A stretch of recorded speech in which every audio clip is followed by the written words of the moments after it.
Venoqueus, as I expected, sticking with Olga. Olga seems to be, Venoqueus is on the mindset of, Olga's the best right now, and I'm gonna play her, and I'm gonna exploit her to the maximum potential. Now, we did see in the last series, we saw that the teapots weren't terribly effective versus, Roosviet on some of these maps. Timmy was looking forward to playing Beastie Cutie. Yeah, I was looking forward to casting Beastie Cutie. Beastie Cutie is a guy that I've literally, like, taken his build orders off of his YouTube and followed his Terran build orders because they're so nice. He's an awesome player and a really good content creator.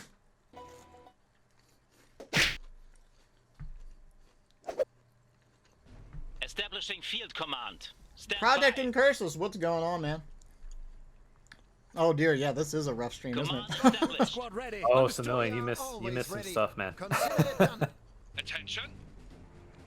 New muster area. Third place match is still going on as we speak, but we have moved on to the championship. Yeah, we moved on to the finals, and keep in mind this is from point of view, so understand that the stream quality is not necessarily going to be great. I know the frame rate is pretty low here, but we're going to bring it to you as best we can.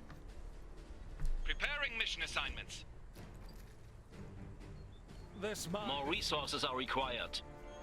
Stormtroopers ready. We are here to serve. It will be an honor. All right, so it's pretty standard cap orders from the opening here. I mean, it's pretty usual for both players to grab their iron, go into the center, get their resource caches, grab their grenade, and then from there it starts branching out a little bit. Awaiting orders. We are always ready. Engineers ready for work. Imperial Grenadiers. Now we're going to see if we see that standard Venaqus style of just hyper aggression and pressuring iron right out of the gate. Attention. He's going to be a little slower on the oil field simply because it takes longer to get across the map. Although I still don't see, yeah, where else is he capping right now? Yeah, is he going for? Is he going over by gunners, like picking up those iron? Stormtrooper squad ready. Consider it done. Awaiting orders. He's yeah, not I'm over not sure. here. Let's get going. He's not over on the east. Oh, he's right there. Yeah, so he's moving both of his forward squads. You know, he's moving those up. His third squad is probably going to be the one that captures the oil. But Venaqus is all about iron. He prioritizes iron capturing and decapping. So he just wants to get that big army advantage secured one way or another. Building upgrade complete. What does the Empire require? More oil to take enemy fire. The Kaiser. Preparing mission assignments. Grenadiers ready. Stormtroopers awaiting orders. We now control a critical position. What's the target? We're here to wait. Let's get working. What's next? Attention. Yeah, keep in mind, running the game and streaming the game are two very different things. It's actually, especially if you don't have an RTX card, it's very resource intensive for you to stream. So it might be stronger for him to keep his stream rate low so that he can keep his frames in the game, which is fine. You know, it's unfortunate for us, but it's the way we have to do it right now. We are being fired upon. What's the target? Speak up. Take cover. Get the hell out of here. Ready. Yeah. Yeah, I'd say this is pretty aggressive. Oil spill's a big map, so I mean it takes a little more time to get over. But yeah, I mean, this is the Venoqueus I've been hearing about. Yeah, so he's got his Vanguard moving up the map. He landed a nice grenade there to win in the western engagement pretty easily, and the eastern side went down as well. So you can see, I mean, he's even just now only getting his rear oil cap because he's stressing getting across the map right now. He knows in the early game that the Vanguards are just stronger, so he wants to exploit that as much as possible. Stormtroopers ready. Taking ground. Keep those heads down. Because, I mean, pretty much if you just take your Vanguard squads and engage enemy infantry squads head-to-head in the early game, you're going to win almost all of those engagements. So he really knows how to take advantage of this. Look at the caps already happening around the map. Awaiting orders. Next? Taking enemy fire. Use that cover. Yeah. Go ahead. What's the target? Enemy unit identified. Open fire. Awaiting orders. Speak up. Ready to significant for the Empire. Stormtrooper orders received. Stormtrooper squad ready. Awaiting order for the Kaiser. Everyone get in. Enemy units up. Keep those heads down. Settling into cover. We are It's like we're in always for a ready. fight on this middle VP right We now. will build it. We're This ready. is sadly hard to watch. Well, we sadly don't have observer mode, so this is how we're watching it. Standing We're by taking order. fire as a team. Well, it sounds like they're working on a fix for the next game. Who's here? Yeah. Yeah, we'll see what happens. What's the target? What's the When the camera is still and he's looking at a single engagement, it's fine. But when he's moving around, obviously it's just kind of a blur. Yeah, What's next? We need to regroup. Waiting for a mission. we'll make it work. Yep. I mean, we're gonna call it as we can call it. I know it's not great, but this is what we're working with. Not every. I mean, it shouldn't be expected that everyone plays in the tournament has a good streaming us what to setup. do. You know. The enemy is capturing our pump. Multiple enemies identified. the Kaiser The enemy is capturing our Made it pump. back, Kameraden. What The does enemy is Empire capturing require? our mine. Grenades can help. Construction No man of the complete. problem. We are here to serve. Stormtroopers waiting Keep orders. those heads down. Enemy unit We're identified. joining the fight. The enemy is capturing our mine. Arming anti-mech gunners. What's next? Open Man, fire. Venaqus is just looking What so does the strong. Kaiser Like require? there's Engaging. even if you can't track the if you can't track the fights too well right here, just look at the mini map. I mean, there are red dots everywhere. There are decaps going down all over the place. It looks like Saturus is managing to hold the worst of it. If he can stop this big iron mine from getting decapped, no, but it goes down, and it looks like Venoqueus will finally be routed here. But when you're on oil field. Or oil spill, rather. I always call it oil field. When you're on oil spill, it's We have Engine finished is these ready for ones. work. if you're restricting your opponent Tell us what to do. their We can side of use the a map cover. and you're pressuring their points, that means you're holding the contested points. So you're still winning in What does the resources Empire quite require? significantly because you Taking have an extra ground. oil pump and you have an extra iron mine as well. Anti-mech gunners ready. Iron for the fatherland. What do you need? Get out of the open. What does the Kaiser require? So 6 to 98, you can see like with that push alone, Venoqueus has secured himself 100 victory points. He got some good decaps. Venoqueus and Satorus both still have all of their triple resources upgraded. So you see the 2 iron mines and the 1 oil field. Oh, 1 oil pump. See, I can't even get oil pump, oil field, oil spill. There's too many oils in this game. I got oil. All that oil. Oil. Orders. Preparing mission assignment. Yeah, Venaquist had himself a nice power nap, and he was ready to come in and play this game. Yeah? What's the hell out of here? And if anything, I would have figured that oil spill is the map that we wouldn't see this kind of pressure in. And look at this. I mean, this is the kind of thing that you see from Venaqus. He's got the pressure on so long that now this is only the second push, and his reserve 1 is part of it. So now that you start like feeling like you're in Satorus' shoes, and you get a brief respite, Lost control of an and you're like, all right, I can finally take the map back. And then here comes Olga and some Groza to just ruin your day. Ready to do a... Wait to engage. Speak up! What's the target? Enemy located. Open fire! We stormtrooper squad ready. Open fire! The unit has become better. We'll destroy them!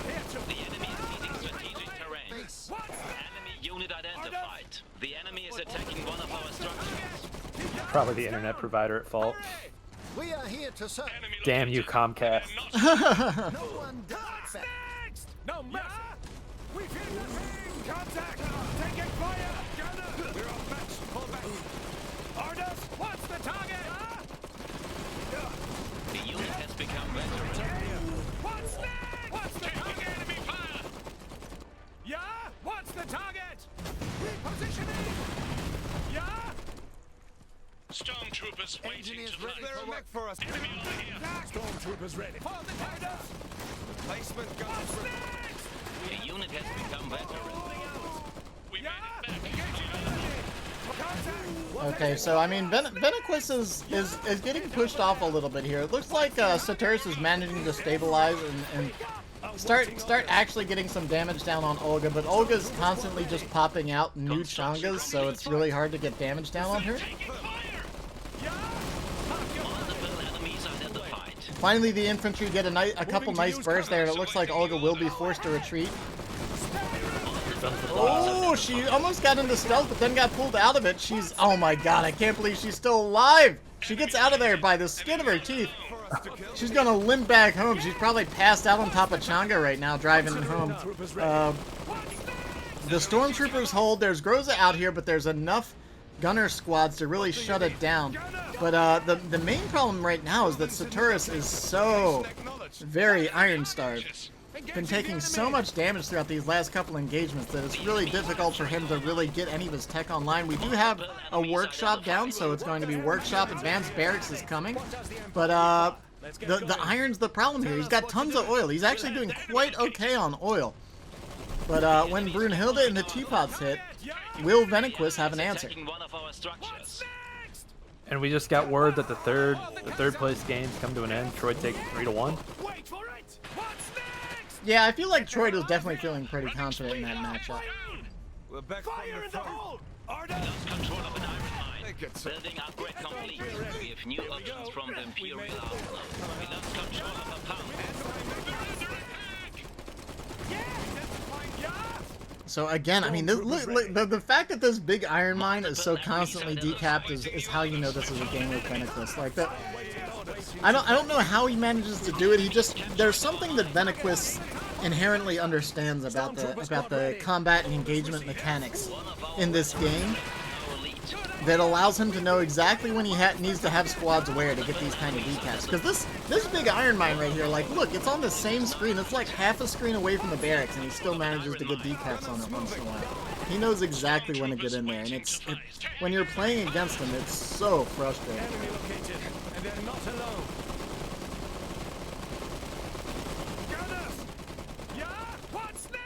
So all things considered, the bleed hasn't been that bad on the VPs. Saturus is only down by about 150, and his reserve 2 is now on the way. Still at 11 minutes, I might add, which is pretty nice. Like, considering how much pressure Venaqus has been pouring on, Saturus has done a good job of just keeping a hold on his 3 big resource points, right? Like, you can see right there on the mini-map, the 3 points he chose to upgrade are, like, right in a nice tight arc around his base. So, even though Venaqus has been getting some decaps here and there, he's held on to them long enough that he still has a pretty sharp reserve 2 timing. The Stiefmutters are out. Brunhilda is here. Time for tea. And yeah, it's tea time. Ooh! A squad goes down there to Olga. Zyron crew is here. Thank you for the raid, Zyron. GG's, man. 4th place is nothing to be ashamed of. Multiple enemies identified. The enemy is capturing our power. The enemy is seizing strategic terrain. Ready to do Taking enemy fire! for us to kill. We lost control of an iron mine. The Steam stream client uses less resources. Yeah, I was like thinking about that, or even Discord might be better than trying to do everything through Twitch. Done. Or OBS, rather. It is running perfectly. Significant enemy detected. We're ready to fight. We'll destroy them. Let them have it. Yeah. Right away. Engaging the enemy. Anti-mech gunners ready. Yeah, the lag is clearly the stream software bottlenecking. Right. Yeah, we'll see what happens in the next game. I know it's rough to watch. Sorry about that. We're dealing with it as best we can. 2 squads, not nearly enough to deal with Olga, so they're probably going to get routed on that side. 250 to 46, but the Steefs are up. Yeah. We cannot. Speak up. Ready to setting target. Hostile unit in sight. Well, it improves when he's stationary. When he's not jumping around on the map a bunch, One hit is running it's pretty alright. But when he's moving the camera around, it's way too much. Ready. Tell us what to do. Contact! We're ready to Taking fight. fire! Arda. Making a case for that middle VP right there. Yeah, I mean, Saturus has survived to that kind of R2 breaking point, right? So now, all that quick mobile stuff, Olga and the Grozas and all that stuff can't really harass quite as well. There is a knock on the field, so the rocket barrages are something to be aware of with the Stiefmutters, but otherwise, Brunhilda is fairly unhindered in this push. Waiting for a mission. We've seized the objective. Ready for orders. Stormtroopers waiting to fight. Waffenbrüder joining the fight. Ready. We're ready. We need to regroup. Standing by for. What do you need? We must ready to do our duty. Something needs my attention. Tell us what to do. We are moving out. Waiting Keep for a those mech. hands down. What's next? Ready for And so we had the third place finish up, and Troy decided to come in and cast a little bit as well, if that's okay, right? Oh yeah, sure, Troy can. Yeah, tell Troy to hop on in. Hello. Troy, Hey, What's up, Troy? Stormtroopers Hey, ready. Nick. Hey. Taking ground. Consider Enemy unit identified. So I noticed there's a bit of a stream quality issue. Do you know if he's using OBS by chance? I think he is using OBS. Yeah. Yeah, he's using OBS. Maybe perhaps we should get him to use the Steam. Yeah, we'll hit him. We'll hit him up after this game and see what other options he has, because this is definitely a little rough. The enemy is seizing strategic terrain. Congrats on 3rd place today, Troy. Enemies identified. Good series of Has matches. become veteran. The unit has become veteran. All right, so the Nagan is up here. It's taken a lot of fire though. I think it might have overextended. Between the cannon, 2 squads of cannons on the back side and the Steve motor hitting the rear armor. That's a rough loss there. Goodbye, Nagan. The enemy is attacking. Now, how many Nakos are actually on the field right now? Is it 2? The enemy is capturing our pump. Enemy unit identified. Strategic position lost. Multiple enemies identified. So, Troy, what do you think of this position for Saturus, as much as you can make of it? Well, it's Venoqueus, so. Capturing our mine. We lost control of a pump. I'd like. Let me load up. Oh, there's one. awaiting orders. Is there a second one around? Saturus is obviously on the back up here, but if you can knock off, like, say, that one overextended Nako and then get a decap on the center point here, he should be able to turn this around, but, like, he has to win a few critical engagements here. One on, well, right here, killing this Nako, that's number 1 he needs to get out of the way. And then number 2 is somehow capping that middle VP. I don't know if he'll be able to do it, but we'll see. Yeah, he's got the decap now. He doesn't need much longer to get the cap here, but I don't know where the actual Nakos are to stop that. Venoqueus, I mean, obviously we saw the pressure he was pouring on earlier. I mean, as is the Venoqueus way. If you blink an eye for too long, you're going to lose an Iron Mine against Venoqueus. Yeah, like, even at 16 minutes, he's still applying pressure to, like, literally the home iron. Right, look at this. It's, like, they've been fighting on the home, Saturus' home iron for, like, the last 2 or 3 minutes, right? Yeah, I don't know what it is about his playstyle, but he just seems to so very well understand, like, when there are gaps to just pressure in here, and absolutely. Like, you think there'd be a reprieve there to cap, but no, suddenly units, right? Like. Alright, dropping Olga's a nice little victory here. She probably will get repurchased, but I mean the Nakos. I mean, when you have Nakovanias raining down destruction on your home VP, that kind of speaks to the state of the game a little bit. The Steam Splitters are closing in on it, so they might actually be able to take it out, or at least pressure it to retreat. The triple Steve Motor should be able to stop any more additional any more pushes in here. But it's gonna be a long climb back in. He's about 300 VPs down. Was that a kill? Was that a kill? I think it was. Yeah, right as he disappeared, yeah. Alright, so the center VP here should be locked down with Brunhilda watching. Now the slow AT gun crawl, I don't think that's the correct choice against Steve Motor spam, right? Like the Steves can just burst those down pretty easily. Especially if with the they pair have of cannons. gunners. Yeah, right. Yeah. Those should be 2 dead AT guns. Now, what Venoqueus needs is, like, a bunch of gunners to deal with these Steve Mooters, because I really struggle against Steve Mooters, like, just generally. They're just really good right now. Yeah, they are. There's no denying that. Use that cover. But gunners, I guess, are kind of the most cost-efficient way to engage them. Yes. Steve Mooters are light armor, and gunners have a lot of damage against light armor. So and they also don't have knockdown, right? So they're continually doing their damage to a Steve Motor while they're getting barrage. So at the very least, you'll trade evenly with the Steve Motor in terms of HP, but maybe not iron. surprised we're Right, not seeing and even if the gunners are taking the hits, like if you have some mechs putting a couple of shots in behind that, like you'd rather have those gunners tanking all those wheels. And they don't even lose their models too quickly because they're so tanky. The damage kind of gets spread out between the gunners, so you can usually retreat with only a model or two down. Right. I mean, would you guys toss a Nagan over there on the west? It's tricky because the Nagans are so close range that it's going to be hard to close with that. Like, the Nakos are one of the better responses to Steve moves because you can hit them at range, whittle them down every 20 seconds, right? Saturus is forgetting to stop the decap on the bottom left, and that's going to hurt him really badly. Oh my gosh, yeah. Just this relentless pressure on this side of the map by Venaqus. Like it was like the smallest crack ever, and suddenly there's a unit they're capping it, right? Yeah, like that's what I'm talking about. Like Venoqueus is just so quick to identify those little breaks in just any slight unit composition. Yeah, I mean, look at this damage coming in from the Nakos on the Steve. Like, yeah, like they're light armor, so and the Nakos do a shit ton of damage to light armor, and they have a big profile, so the spread from your Nakos are they're gonna hit the Steve meter at some point. Like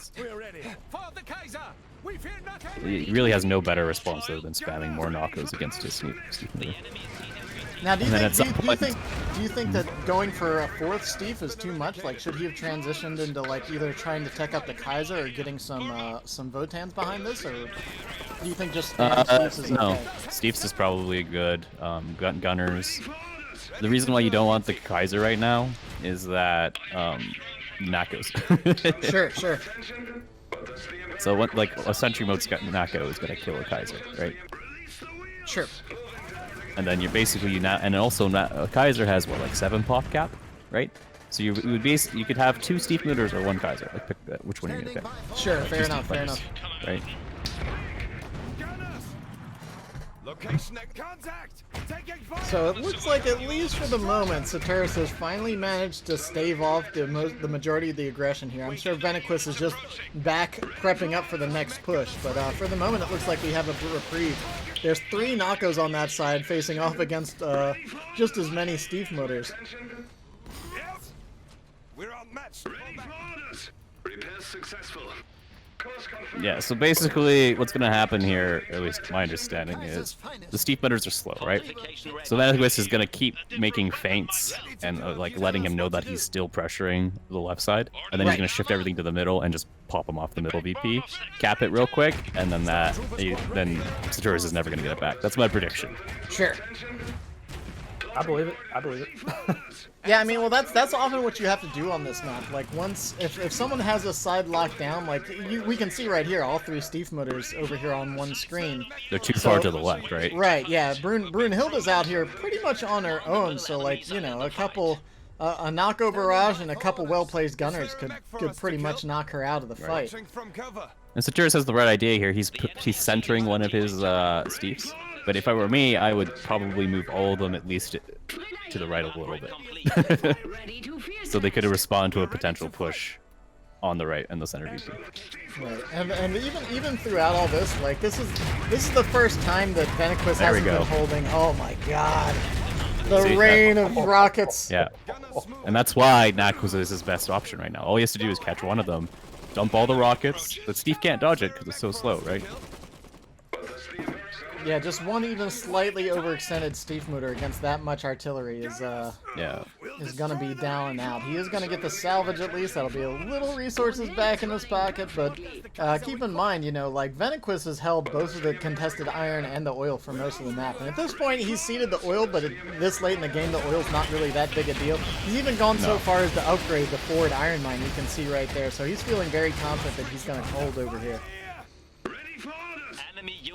And this is pretty cool to see, because most of the time when we play oil spill, we're seeing most of the fighting happening in the middle of the map on the central VP. I'm surprised Satorus isn't like harassing that iron on his side of it, like jumping through the building with his spare squad there. Yeah, no, I'm committing like an extra squad to hold with Brunhilda. Like, what he should do is put that engineer inside the Brunhilda, and then. Yeah, because you've seen that all the Nakovanias are on that side, and an AT gun, Olga, there can't be that much more army for Venoqueus right now, so it seems like pressuring the eastern side of the map is an obvious choice. Might get another kill on Olga here, but at the cost of another Stiefmutter, and as the Stiefmutters stop hitting that critical mass point, it becomes easier to push in here. We're ready to fight. What do you need? Oh, we've got a SERP! That's probably a really good call, actually. I think the SERP does beat a Brunhilda.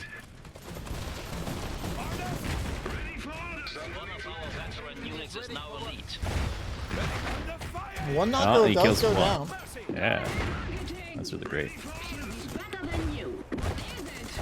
Alright, so the SERP's kind of buying some time for the AT gun to get in position over there. Brunhilda's in a lot of trouble on that side of the map. I don't know if he retreated her there or right not, but we've got a pair of gunners moving in, trying to pressure this Nakovania. It's not retreating quite yet, trying to buy some time. The SERP's getting pretty beat up as one of the Stiefmutters does finally get in range. Oh my gosh, and this mortar, is it going to destroy that squad? Goodbye. Yeah, the Brunhilda mortar is probably one of the best abilities in the game, in my opinion. Oh yeah, I mean, because like Brunhilda can just control, at least make you have to lose iron in order to contest anything around her. Like right. Engineers ready for work. Yeah, I feel like you even, like, if you're going to try to cap somewhere within range of Brunhilda, you just have to keep eyes on her. It's like watching for a grenade, right? You have to watch for that gun to shoot up into the sky, and then you have to move your squad just like a grenade. Yeah, thankfully it's like a... I almost wonder if Saturus should get a Grimbark right now to control those Olga dives. It's also really annoying that Olga can like just walk up to the front line and not give a fuck. Yeah. Well, when you have a tiger that has like 1,000 HP that you can respawn at any given point. Yeah. Good old tiger sponge. Yeah. Acknowledged. Multiple enemies identified. Awaiting orders. On the way. What does the Empire require? Something needs my attention. All right, this is looking better for Saturus. Yeah, it seems like he's taking some control, taking out that one Nako, taking out a couple of the AT guns. Yeah. There should be the uptick to harass Venoqueus' iron at this point. Like he's deleted a lot of infantry squads, right? Yep, and like you said, yeah, just as you say it, he takes the opportunity to do so. Even still has a couple elite squads over here. Venoqueus might not be watching that NG squad. I think it was looking to grab the AT gun that got decrewed over there. Yeah, it finally retreats, so he's not gonna lose it. But it's still an uphill climb for Saturus. Saturus is still down by about 150 VPs, and it looks like he's getting pushed back on the far side again. Another teapot's about to get tipped over here. Orders received.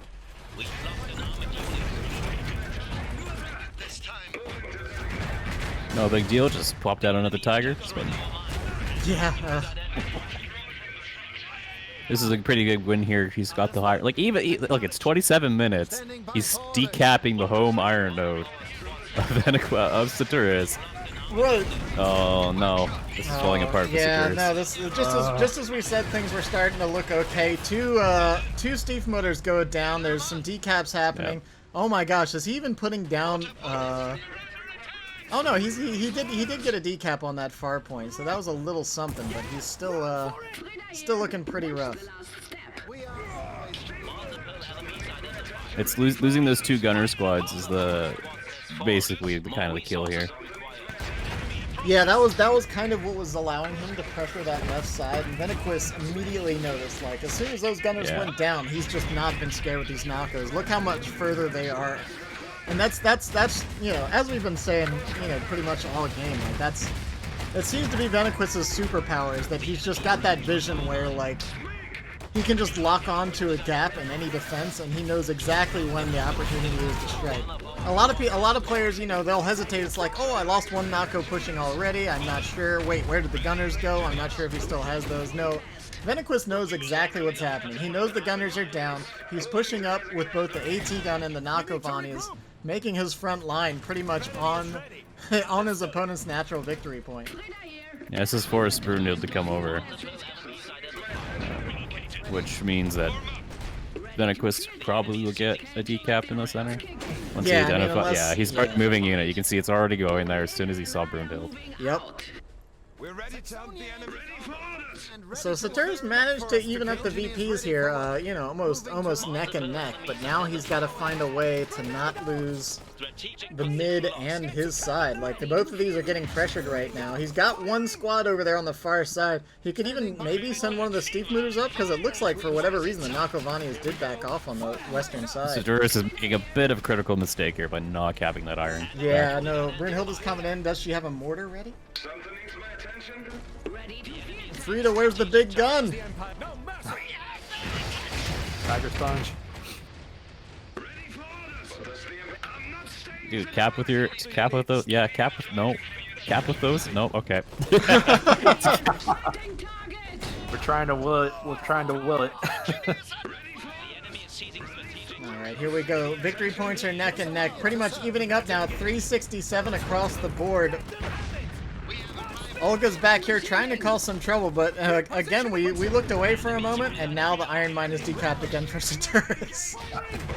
Yeah, high durability, high damage from Olga. Like, she can just be anywhere on the map, do a fuck ton of damage. Yeah, there's gonna be like what, 4 or 5 knockouts over there, probably. Yeah, this is game over. Yeah, three knockouts and a Serp now pushing up, along with Olga causing trouble and eating wheels. That's kind of the main thing she's great for right now, is that her and Changa are taking all these Steep Motor hits and allowing the other mechs to move forward. There's a Nagan on the central point now too. It's just a little bit too much, a little too late there.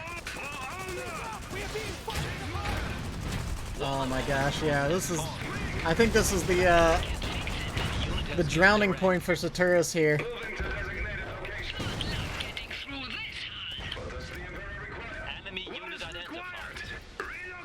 It was a valiant effort, but yeah, it's just I don't see a way out at this point. No, it's game over.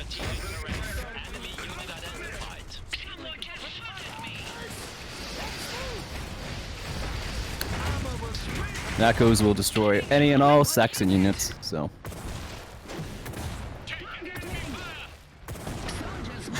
Nice little moral victory there. I was like, alright, you can kill my base, you're not taking that center VP though.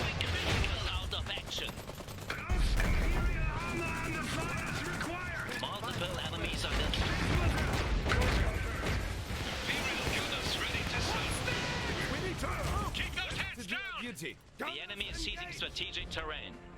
What is required? I am going. One of our squads has fallen.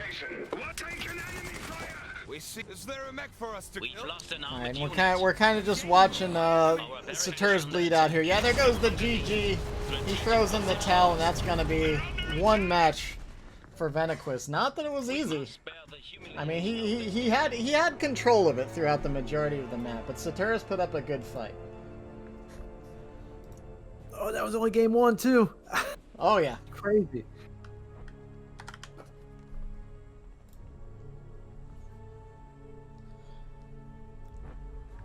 Alright, so Saturus says he's gonna try Discord He's gonna try Discord. All right. for the next stream. Yeah. All right. We'll hop on back to the intermission screen then while we transfer over to that.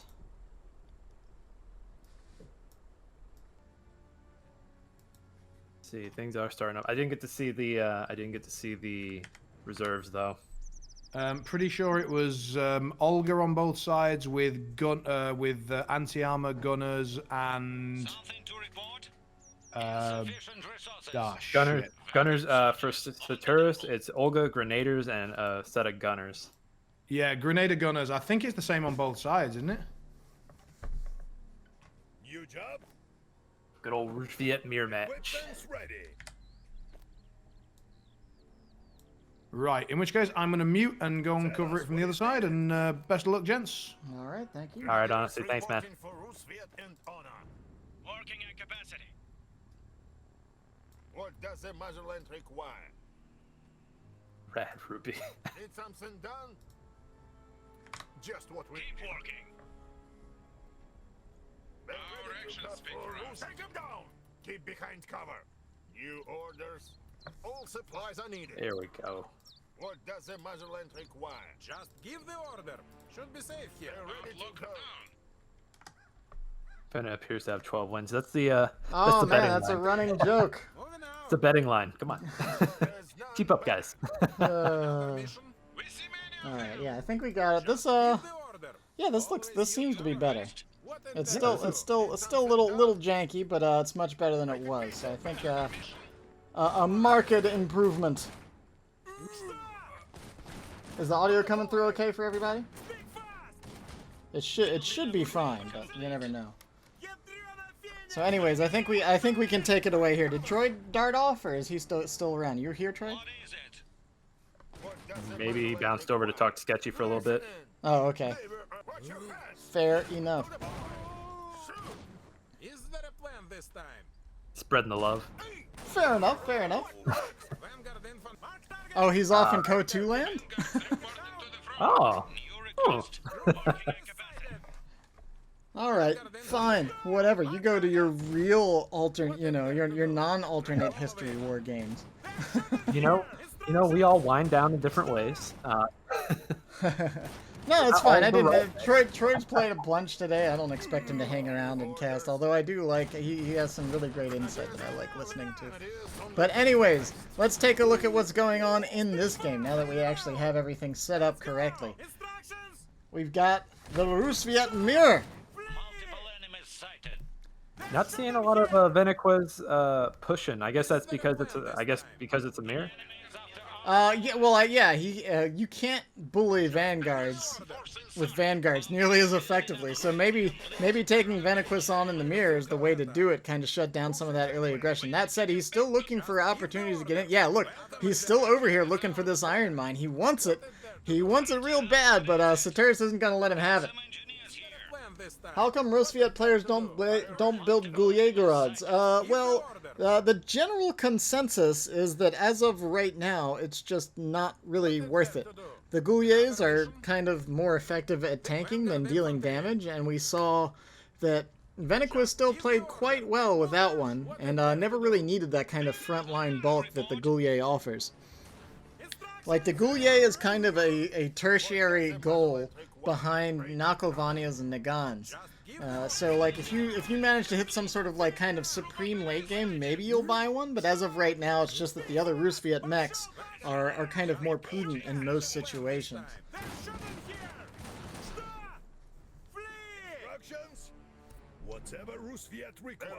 Oh, about to tee off right here. Oh, no. Just have a Changa face tank every 10 seconds, right?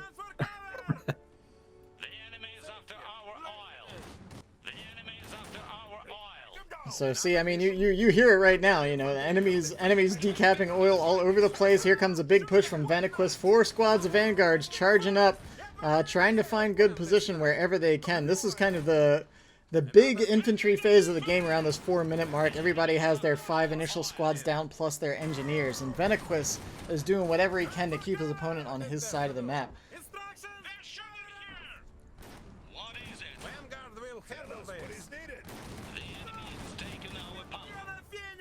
There's another one. Yeah, so there's a decap that's down. Saturus is trying to push forward against this, but it's looking rough. Building complete.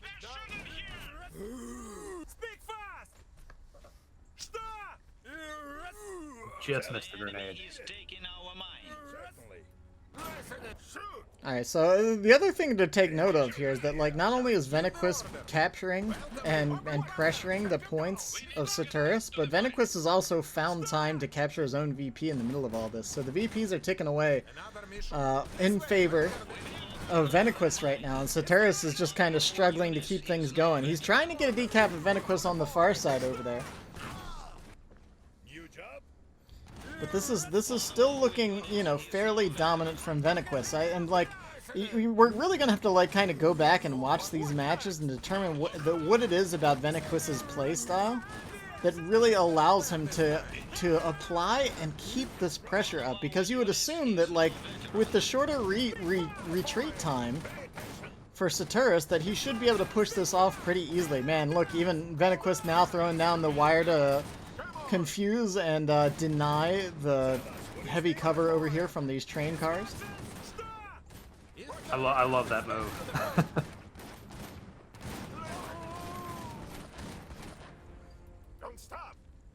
Alright, is this going to be a down squad? I think not quite. No, wow, he just barely escapes with that one.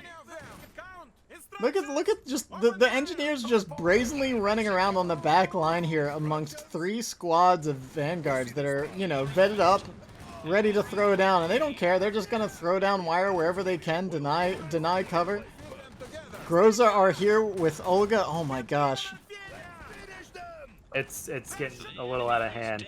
And Venoqueus, I mean, he's got a great conveyor belt going. Like, somebody retreats to go heal up, and like somebody else is coming in for them in their place. It's nuts. And see, this is exactly what Venoqueus wants you to do. He wants you to focus down the Groza so that all his vanguard get into position along with Olga. They just spent like how many rounds trying to shoot down those Groza, and now all the vanguard are here ready to start blasting away at you. Venoqueus has you locked in your base. He's decapping your iron. You know, finally we now see Olga and the gunners out here to start contesting, but it's just so rough to fight against. Finally pushes them back, and now it's going to be an Olga fight.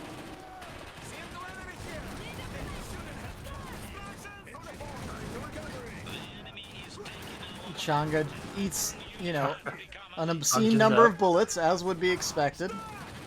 And then Changa appears again immediately.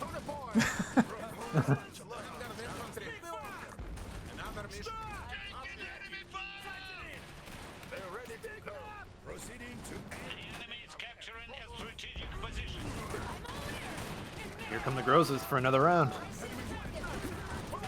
Another round? Speaking of another round, the cat's back. Hey, Von. Yeah, there hasn't even been any fighting over middle. All of the fighting has just been Satorus trying to hold on here. Venoqueus looks so crazy strong here, and I don't know what he's doing differently.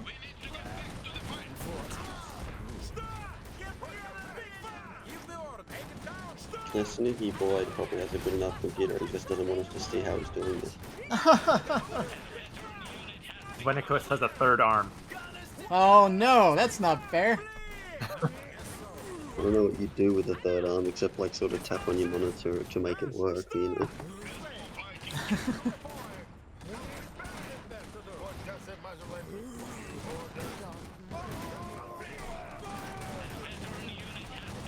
I mean, this is what I feel like when I fight against Venoqueus. Finally, a squad goes down there for Venoqueus.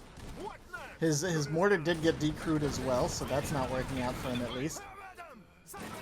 It looks like this might finally be the opportunity for Satorus to actually get out on the map. A couple squads go down there, but you know, keep in mind this big iron mine here has been decapped for a couple minutes. So every minute that a big iron mine isn't capped, oh my gosh, he bought a 2nd squad of Groza. Look at this.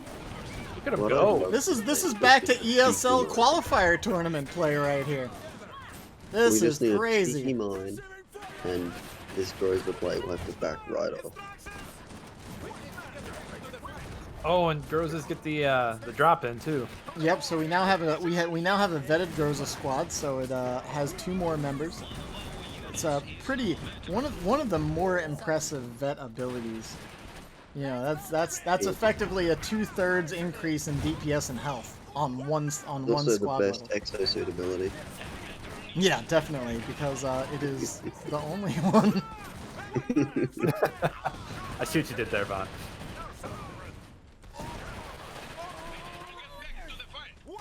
Sometimes all you gotta be is the only one doing something to be the best at it.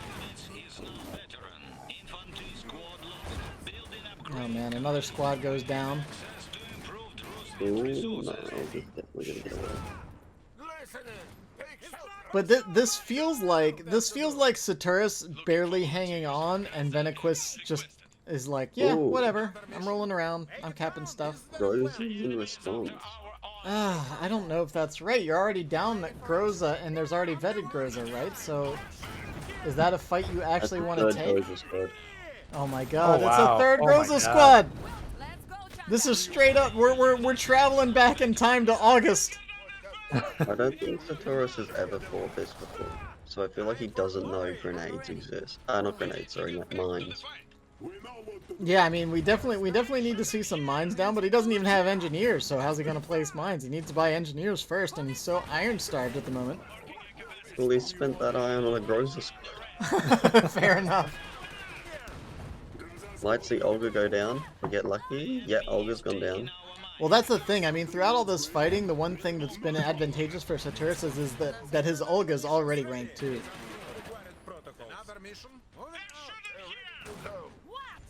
I'd love to see some cheeky bombs out of Olga, because that could almost wipe those squads.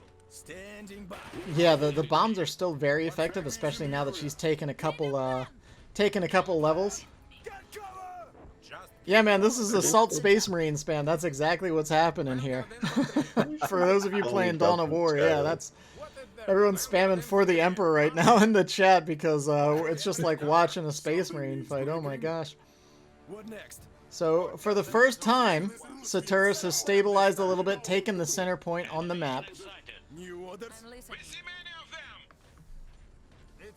Just a nice little breather here for a second.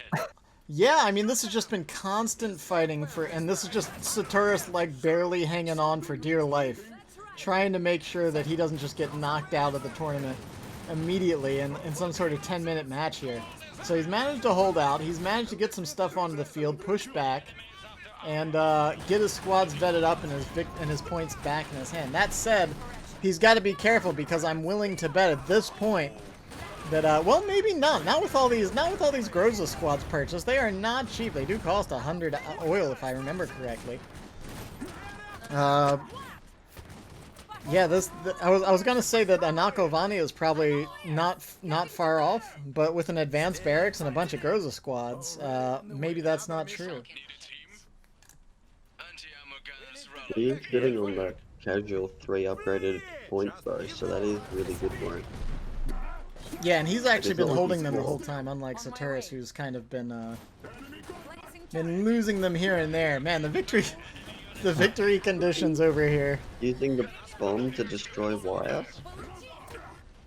Like, I mean, yeah, he should be doing something here to get that heavy cover back. I guess that's what he went for, but he has cannons and grenades, like. Yeah, I would have thought that Olga's bomb just, plant it near one of your boys, and the moment they jump in, boom, problem solved. Right, I mean, especially the way all the Groza are blobbing around over there, but is it possible that Venoqueus is memeing a little too hard here? Because it looks like this Groza push is finally starting to meet some actual resistance, and as these squads get vetted up, the cannons and AT guns and everything else start coming online, these Groza get a little too expensive to actually reinforce and keep on the field. Yeah, not to mention he lost an iron mine during that whole debacle. Clara, a good counter to Grozas is Ricers. You know, Clara, I think you think a good counter to anything is Ricers, so I'm not sure I can take you very seriously on that comment. You know what, Clara, that's a great idea. Someone tells Satorus Clara. to start training Ricers as Ruspiat. Get him going now. Did these Do it guys right now. agree to do this match or something? This seems ridiculous. He's building another Groza squad. Why? You've got gunners, you get some engineers down and some mines, and you win the game really easily here. Or at least stop the Groza push. I think this just comes down to the fact that Satorus just hasn't seen it before. Like, he wasn't around for ESL. He didn't see that mines became the ultimate counter to these guys. Who knows? I mean, even wow, without you're- mines, like, you can have your gunners hop into garrisons or buildings pretty effectively as well. They don't do a lot of Maybe damage we'll to get buildings. into a really big armored fist fight. Alright, no mech game, I love it. Apparently we're just doing infantry and Groza spam for this match. The VPs are about evened up. Saturus has held the mid VP for long enough that it's starting to go back in favor of him. Olga's gonna hop up here and try to decrew this field cannon. Let's go, Changa.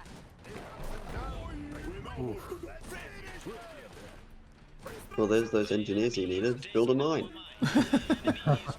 Let's see if he goes for it. I'm not sure. Oh, there they go. Oh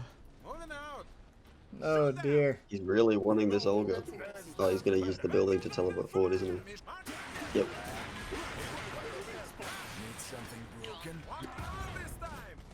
Very loud clanging noise. They're really determined to beat each other up.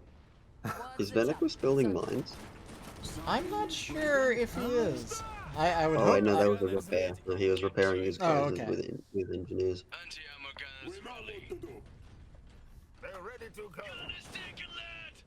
Speak! Hurry!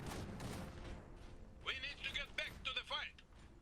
Well, this is a wacky game. It's funny because people keep talking about how there's only 1 or 2 builds in this game, and in this tournament we've seen Votens, we've seen Zol spam, we've seen Nakos, we've seen like a little bit of everything, honestly. We've seen the Steve Mutters. Where's Clara to say that we haven't seen enough rises? Oh, I'm sure Clara knows we haven't seen enough risers.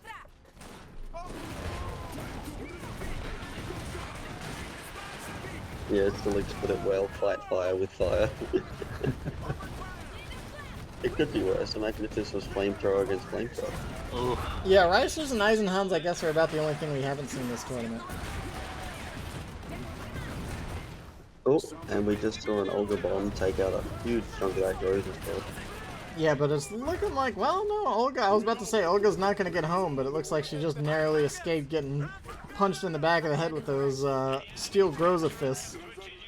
I think everyone's had an experience where Olga's gotten away for, you know, reasons.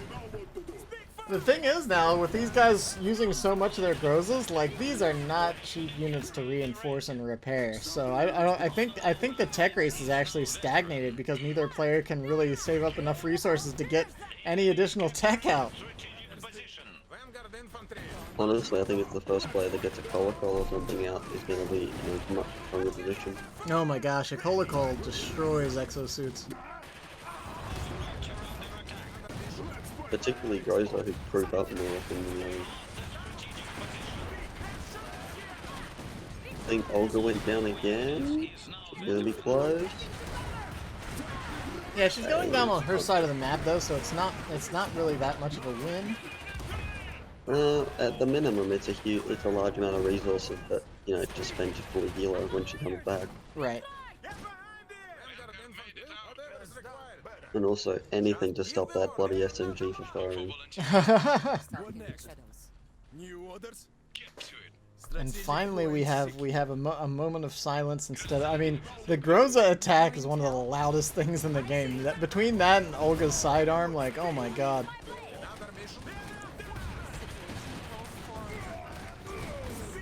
Olga tanks a grenade because Russian genes are made of something extremely strong. I mean, she's level 4 now, so even a sliver of health, it's still about 100 health or so. Need something. Peace and quiet. I forget what her max HP is. Isn't it 1,000 now? I'm not sure what it is. I used to know the old number, but now it's now that we're at 2.2 instead of 3. Oh, is it 2.2? I thought it was 2. No, wait, that's damage. I think it's 2.2 is max. It would be like 1100-ish. One sec, I'm on the computer. I can just put it into a calculator. 1100, yeah.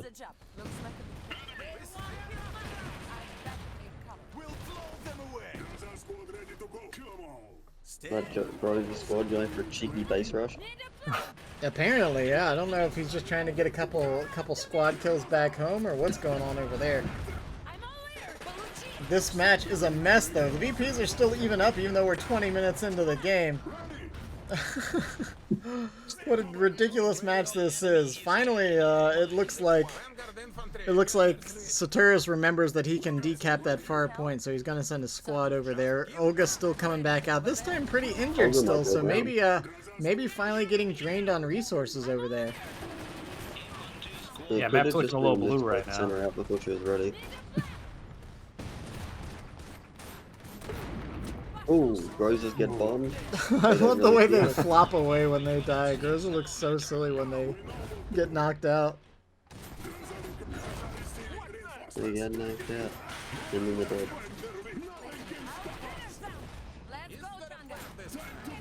Olga honestly is having such a leg day, just jumping on and off of the cat. Oh man, what was that? He goes surrendered. short. Yeah, I think Venoqueus got drained of resources there. Just got a little too happy with the Groza button. Yeah, I mean it was a bit of a meme. So here's the thing though. Does this mean that we're gonna see? So we're seeing oil spill again. Are we gonna see the same match again, or are we gonna see Satorus do something different? I'm not entirely sure. I mean, who knows at this point? After that game, it was, you know, the first Groza, sure, going for 3, I don't know. Venaqus looked so strong so early, and then it just turned into kind of a goof. All right, here we go. Game number 3. What are the reserves gonna be? It looks like Saturus is going to go back to Saxony this time around. Feels like he can make it work. Huh? Wait, nope. He's switching around. He's trying to build some suspense. 1 sec. I need to check if he's listening, just in case he's being... Oh, he so is. He so is. Yeah. Pick your stuff, you goof. Watch his first message in game be, oh shit. Both players go for Anna. I swear, this is rigged. Did you script this, Vaughn?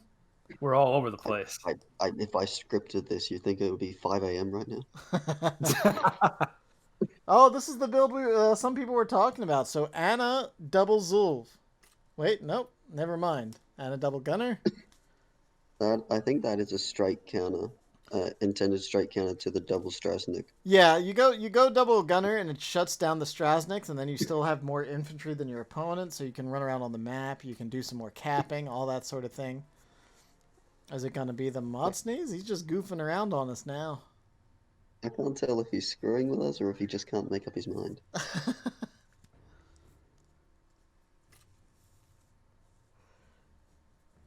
Under pressure. I have to say though, I am actually quite. Oh yeah, I bet he's wishing he had those gunners right now. Yeah. So here's the thing: is that since you're going reserve 2, you're going to build your barracks. You're going to pop 2 gunners out anyways, and then you're going to rush to reserve 2 to get the Zulvs out to put the gunners in. So I think that was always my thought when people were like, "Oh, Strasnix, double Strasnix is ridiculously good," and it's like, it really isn't. Like, you can build gunners really easily. They should be out before the Strasnix. And they counter Strasnix super hard. Oh yeah, yeah. But on oil, it's a little trickier because the Strasnix, the map is so big that the Strasnix just show up wherever the gunners aren't if you're microing them correctly.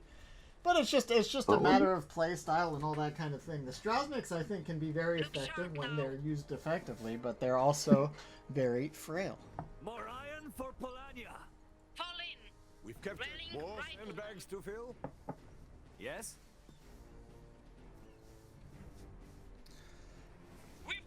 I swear they're gonna wish each other good luck like 45 times before the game actually starts.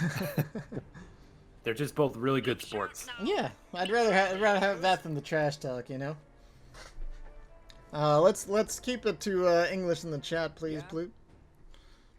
We don't have any Russian moderators, so just try to keep it with what we can actually keep track of.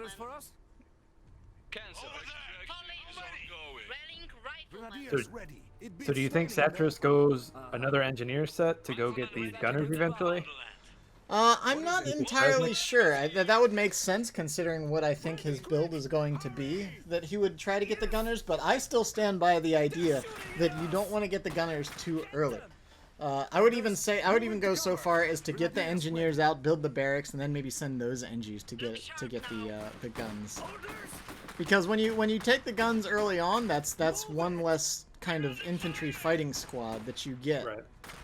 on the field. And a lot of people, you know, I've heard a lot of people say like, yeah, well, gunners can just fight infantry and it's fine. It's like, well, not anymore. They can't. They used to be able to, sure, but these days they'll usually just straight up lose to infantry. And then if you stay on the field too long with them, especially on a field like oil spill, like, you know, you retreat those gunners at 30% HP and the rifles will just follow them home and finish them off.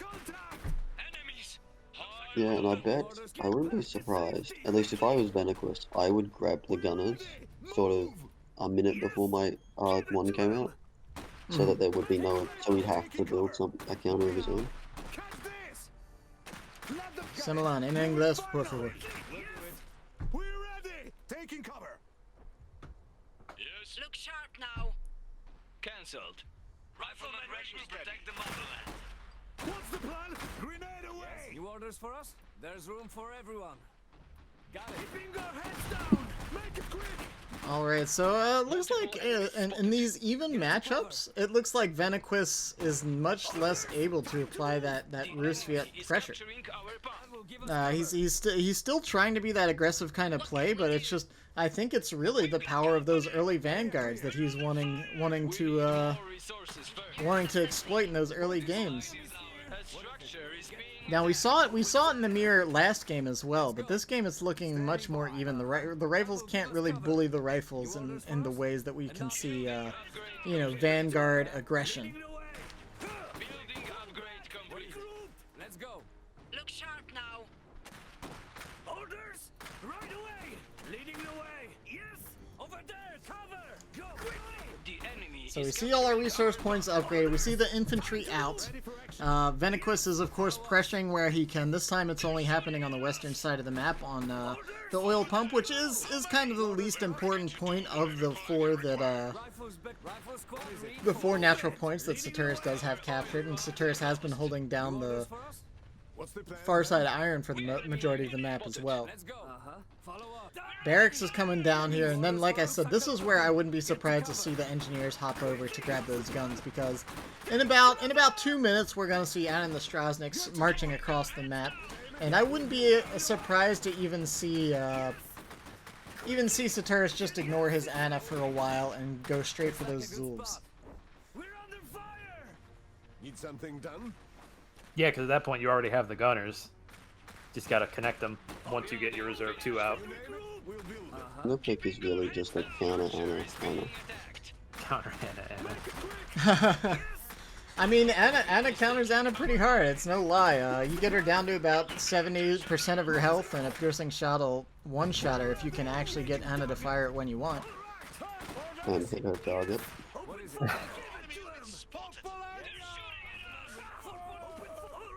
Oh, that squad's gonna get real close. Let's get inside.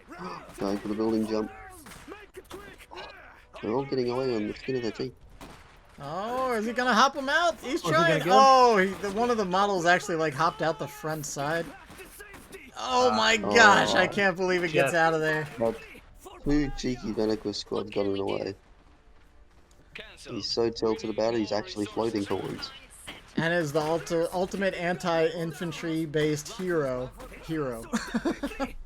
Yeah, I mean that's pretty true. I mean, she's a sniper, so that makes sense, right? Like you would expect her to be able to disrupt other infantry heroes. What is it? Moving. That will give us cover. Sounds good. All right, so engineers coming back out. Did he lose that squad? He canceled the build, I believe. Ready. Oh, I think. What is it? I think the other engineers picked up guns because he lost a squad. Riflemen regrouping. What can we do? He canceled something. Oh, he's gonna go first. Anna first. Oh, I'm pretty sure interesting. the engineers are actually the squad that went down. Oh, were they? They were running through. They were chasing the very low squad on the left side. Oh, gotcha. And they were running right through the middle, and they were on like 2 models when Saturus was trying to micro the last squad to kill the guy getting middle. Alright, so this is a very expensive Anna here. I don't know. I guess the idea is that he just feels like he needs her to deal with the opposing Anna. Which might be true, because if he's planning on dealing with these Strasnix via gunners, Anna's gonna kind of shut that down. Man, Venoqueus, with his trademark aggression, marching the Strasnix right into his opponent's base. He takes a full volley from the gunners over here on one Strasnix, but now cycling them out, and the gunners probably won't be able to pursue too much longer. They're gonna have to retreat and at least heal up for the moment before they continue this pursuit. Strategic position. Orders! A unit has become veteran. A structure is being attacked. New recruits. Drat's still going strong. Every shot counts. Right away. Something up. Targeting. Bear fight in the middle. Smokestack comes crumbling down, and it looks like the Iron Mine is going to hold, at least for the moment, for Satorus. But there are a lot of squads on the far side over there. The Strasnix are getting routed, at least for the time being. Another blast or two from these gunners is going to finish it off, but he's not retargeting. The gunners are getting tied up in melee. And things are looking a little rough here, but this opposing Anna actually goes down, gets the shot out, doesn't finish off his enemy Anna. Somehow manages to fire from beyond the grave. Yeah, that's another clip we need if someone can grab that one. That would be much appreciated.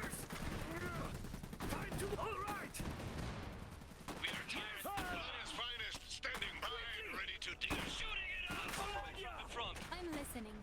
The flags and VPs are definitely in Venaqus's favor at the moment, and those gunner squads are does not look pleasant for them. Although, I mean, Venoqueus's gunner squads are about to go down too. That's the thing. VP's definitely in Venoqueus's hands, but we've seen this before. I feel like his early game is very strong. There's no denying that. But the mid and late game seem like Saturus has a good hand on that. So if Saturus can bring this back around. Oh man, he's desperately trying to pick up this Anna, but I don't think it's going to happen. I think he's probably going to have to repurchase her. She's so deep in enemy territory, but if anyone can make it happen, it's Venaquus. We've talked time and time again about Venaquus's ability to spot an opening on the map in the blink of an eye. As soon as it opens up, he can get in there. Oh my gosh, he might lose the squad for his efforts though. No piercing shots available, but the knockdown from Anna's shot might be enough to slow that. Oh my gosh! Oh, I thought Wojtek was gonna finish it off, but not this time around. It wasn't for a lack of effort. That's a surprise. Did a Grenadier squad go down? Even must have while they were trying to catch that running squad. That Strasnix is really caught out. Could end really badly for it.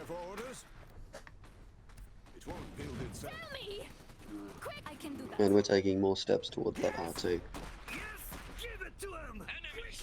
Yeah, we're slowly approaching that point where the double Zuls are going to come out. Anna might even be able to finish off the Strasnix. She has a piercing shot available. Sure, that might bring it down. It's probably fired by now, but it's not gone down. Oh, yep, there it goes. But I think the bear finished it off. So one Strasnix down. We're seeing now that like this is what happens when you go for the heavy reserve one and then you don't really get anything out of it. Like if you lose the Strasnix and you don't get a good push, then the reserve 2 of your opponent hits and those heavy mechs hit the field and you're just probably going to be behind. Not to mention Anna is now a glorified what's the word? Scouting outpost. Yeah, definitely. The silver lining of losing her behind enemy lines. Yes. Also known as the intention with Wilhelm. Yeah. Wilhelm's best use is just being downed on enemy lines so you can see the enemy positions. Right away. Stay low. New recruits. Workshop reporting. Our barracks. Alright, so Venoqueus is going to be able to hold his side. He certainly still has a formidable army, but you can see very much that the momentum has switched back to Satorus. Satorus down by about 150 victory points, but that's certainly not insurmountable in this game. You can even get 50 of that back with a quick decap on your opponent's natural VP. But again, see, look, this is Venaquus again trying to sneak in there and get his Anna up, but it's not going to happen. Anna is pretty much just camping his opponent's hero right here. These engineers might even go down. We're only a few seconds from an R2.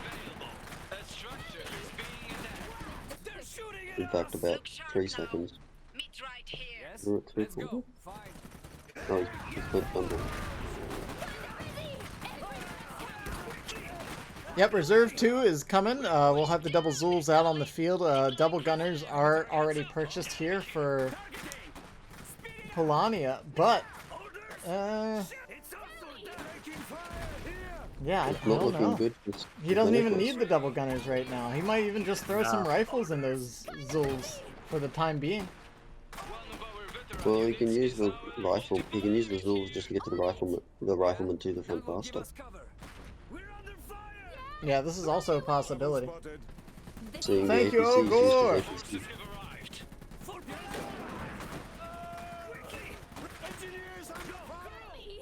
Yeah, we got the Anna shot and the wheels on the Stiefmutters freezing. And this is actually very similar to a situation we saw in the first oil spill, only reversed. Yeah, this is looking quite dominant for Satorus at the moment. Satorus held on strong, and I don't know, it might Venoqueus's power might be restricted to Rusvia. Yeah, we finally saw a repurchase there for Anna from Venaquus, so recognizing that he just needs to get her back on the field to kind of stem this infantry tide right here. Depressingly enough, Olga is equivalent to 2 Strasnix and an Anna teams. Fair comparison, fair comparison. Oh, Zul's of his own now. But his aren't fire truck red though. Yeah, so they're much lower. Definitely. So what that tells us is that he's got an advanced workshop up, which, yeah, I would expect means he doesn't have an advanced barracks. More sandbags to fill? More volunteers. Yeah, I mean, one of the main advantages of this is that if it comes down to it, you know, Satorus, if we get to the late game, Satorus will have a full army size and will actually have gotten some value out of the points and money he put into his reserve too. So that'll give him an extra 5 pop cap to fill up with an extra mech or something along those lines. And he'll also have, since he has his advanced barracks up, he's also got the tech open for a tour if he goes for that advanced workshop here shortly. He's also got the skin advantage, very important. Anna goes down again for Venoqueus. Not really great at the Anna duels, apparently. This opened them down. Sounds good. Get to cover. Venoqueus just the Zul battles begin. Sorry. What'd you say? What's next? Satorus is rolling in oil income at the moment. Gee, that's making me jealous. Oh yeah, plus 11 is a lot. All that oil. Oh. Follow us. So I mean, with the 2 Zuls on the field, I'd like to see a tour. A tour in the Polania matchup is very powerful. I think we're going to see that Strasnix go down as well, which is really big for allowing that infantry pushes. Yeah, I mean, with Anna down, if the Strasnix goes down as well, we can see, you know, there's still 4 rifle squads on the field, 2 of them elite, 2 of them vetted, and it's gonna give a real infantry push advantage to Satorus being able to utilize all those 4 squads without having to worry about Anna or the Strazes. Really pushing things out. 3-0 cap right now even for Satorus and locking things down. The VPs are now in his favor, ticking up 3 at a time at this stage, or 1 per second, however you want to look at it. But I've just spotted another bug. what's that? Sounds good. We'll do it. Well, I thought Satorus had 3 buildings, but the mini-map disagrees.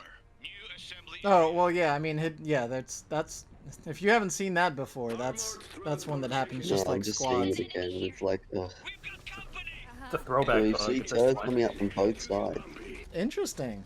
What is it? which is kind of impressive considering how dominant Satorus' map control was up until this point. How can I help? Well, Satorus's map control only turned around like the 12-minute mark when his reserve hit and when he took out the opposing Anna and Strasnix.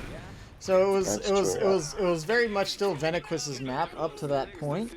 So Venoqueus has been doing a good job of hanging on here. I mean, Satorus still has the advantage in mechs. He has the second Zulv with the 2 gunners inside of it in addition to the turret. But now we have the turret out, and, you know, might want to see an AT gun or a Motsni behind this.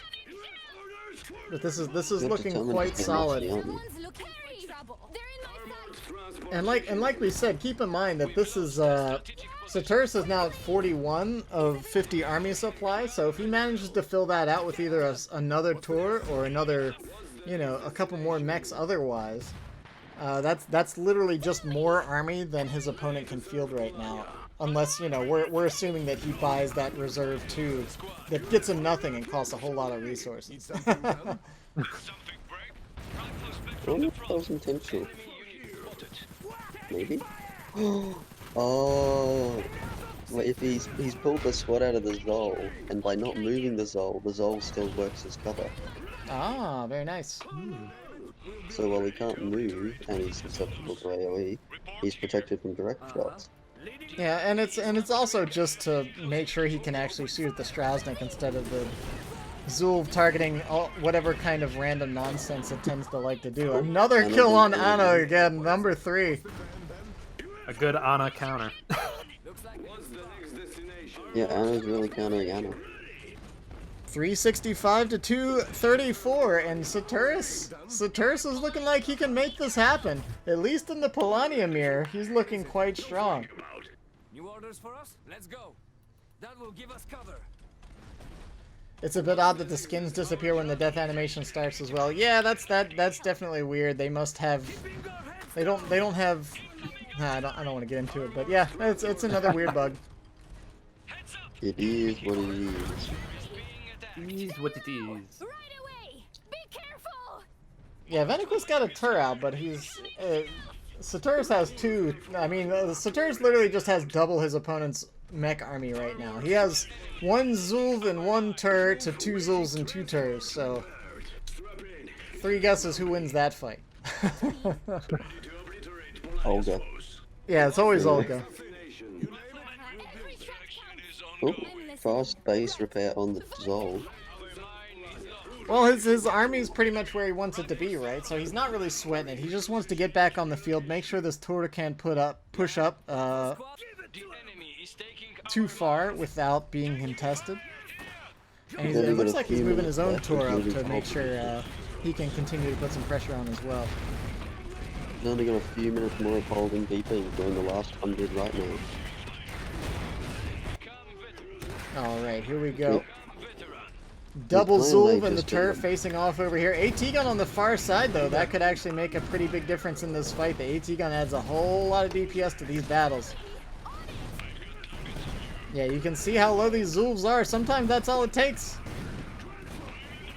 The turn manages to come from the center. This is oh. Yeah, this is what this game is all about. Yeah, getting these nice flanks in, getting the better and superior mech position. The AT gun gets decrewed, which is pretty huge, and Venoqueus drops the GG. Saturus takes it, taking the lead. A 2-1 score right now in this best of 5. And we're back to tracks.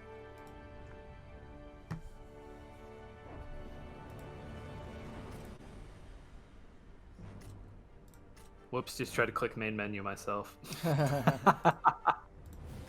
Muscle memory. Look at him giving us a tour of what happened as well.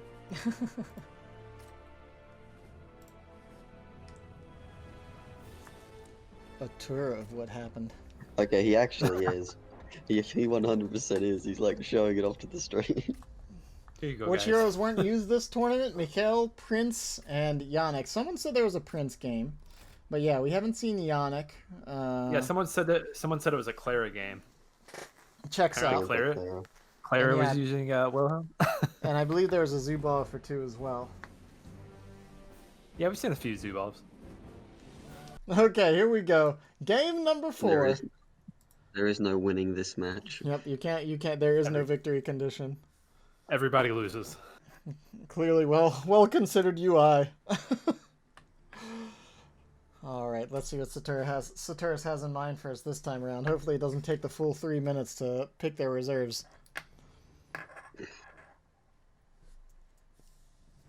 Well, Oh, the Oh triple my. O build. That's Olga, a bit- double Agni. What are we gonna see from Venaqus? Well, that does not counter Groza. Yeah, Oh. he's changed his mind. I swear, we need to like. MG Gunner. Interesting. This is where Venaqus goes double Ognivo.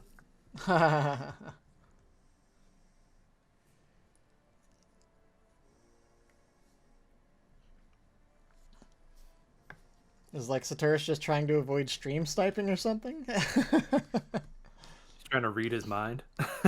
Double Ognivo is the final decision, and as I expected, Olga, Groza, Mortar on the opposing side. Interesting! I do think if you remove Changa, increasing Olga's HP a bit wouldn't be half bad. We'll see. I don't know. I think Olga would be plenty powerful if you just took Changa away. She would still do a lot of damage. Establish on field command. Stand by. I think you'd have to take Changa away for a couple weeks to determine if that would be necessary to increase her HP after that. But anyways, here we go. Something to report? Let's see where it takes us. Standard cap orders, at least from, wait. Okay, there we go. I was about to say, I didn't see those blinks coming in from Venoqueus' side. I was like, uh-oh, we got some Venoqueus aggro happening over here? But yeah, it looks like the iron mines are going to get capped for both sides, probably into grenades. Although we have been seeing some players choose to take those engineers and put down some wire on the far side, cap the oil, and then get the grenadiers after that. But against Venoqueus, that's probably a little too risky to potentially leave your grenades exposed when a first engagement could go down. New job? Venoqueus on the back foot here. Satorus needs this win to take the championship. Will he take the #1 spot? This is Venoqueus' last chance to deny him that opportunity. Grenadiers facing off against Vanguards over here. A lot of dodging around. No one really wanting to commit to a fight. Venoqueus content with the scouting that he's gotten. And Saturus looks like he's going to take a page out of Venoqueus' book and keep the pressure on instead of just falling back to cap.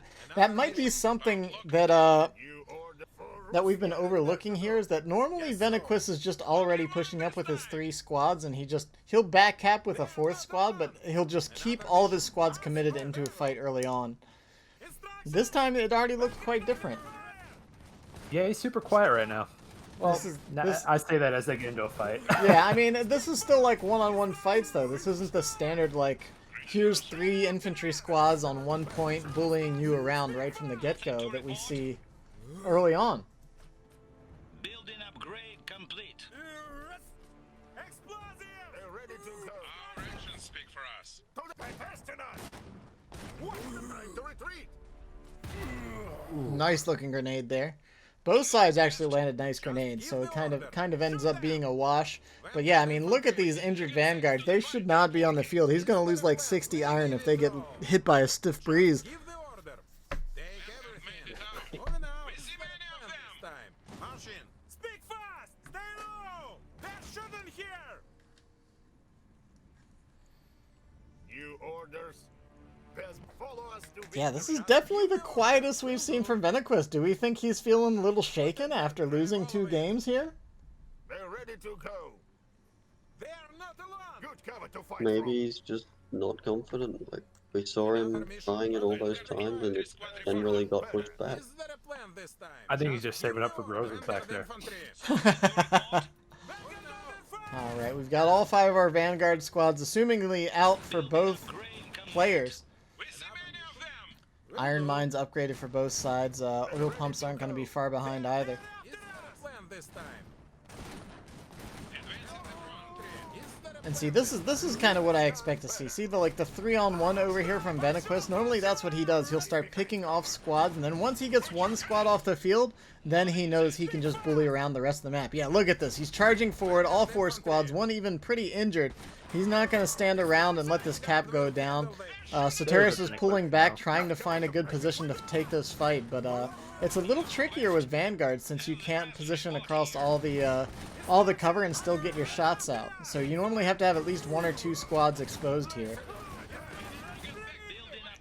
But yeah, look at this. Here comes the Venoqueus push. 5 infantry squads in the center of the map right now.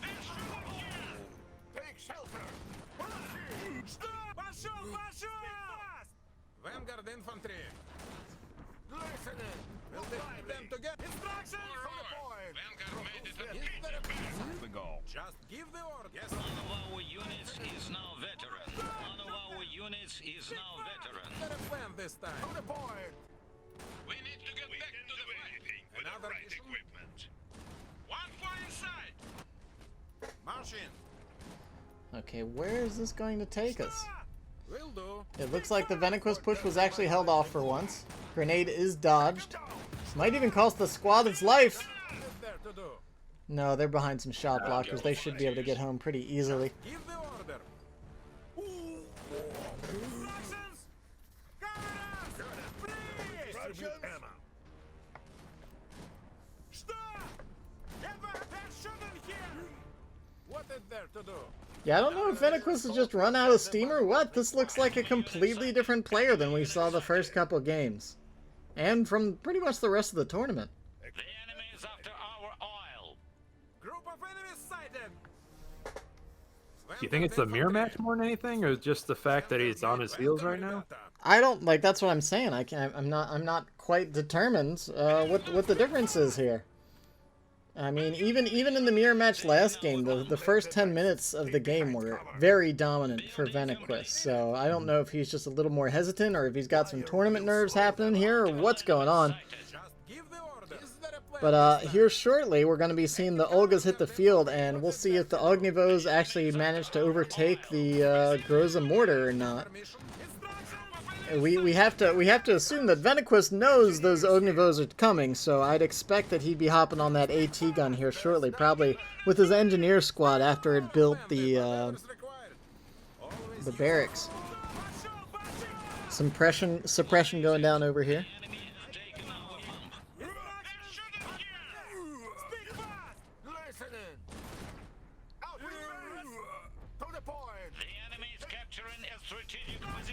Ooh, almost had him with that. Open fire! We need to get back to the fight. Yeah? What is there to shoot them? Just give the order. Posting and cover. Speak fast! Struggling to get the barbed wire down over there. The enemy is taking our mine. Yeah, it looks like he should be able to get it, but it was definitely contested a little bit. Now we finally see Venoqueus trying to do what he usually does and get on this big iron mine, but I don't think he actually has the firepower to make this happen. Olga comes out here. I think he's spotted it. Yeah, he's definitely spotted Olga now, so he knows the reserve one's on the field. The opposing reserve is out here as well, so both Olgas charging into battle on the backs of tigers, because that's how we do in 1920 plus. War never changes. Oh man, so Groza pushing forward over here. The mortar's probably trying to get into a good position as well, but will the Ognivos be able to just burn through this? We saw double Ognivo work before. Can we make it happen again? These flame mechs trundling up and the thing about these Ognivos is that they really hard deny cover on the map and things like that. So it's as much as a lot of these fights come down to who can get the better positioning before the fight starts, the Ognivos deny that and allow you to really take advantage of your full Vanguard DPS.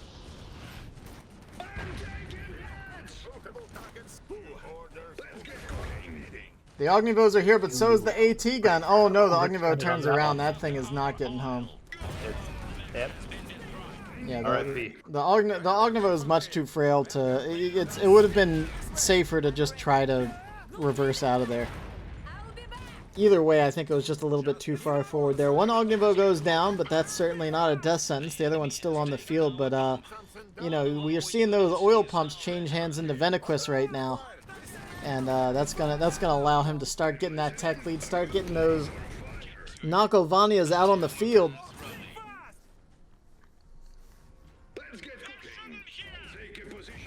The enemy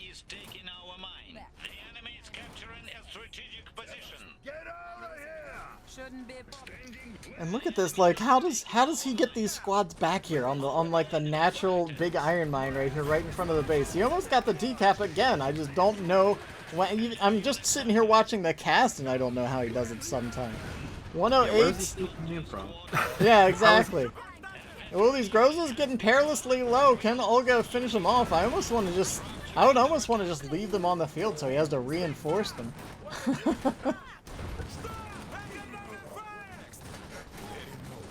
Satorus looking quite strong here. Gets an Olga kill. Seems to be on the upper hand of a lot of these hero duels.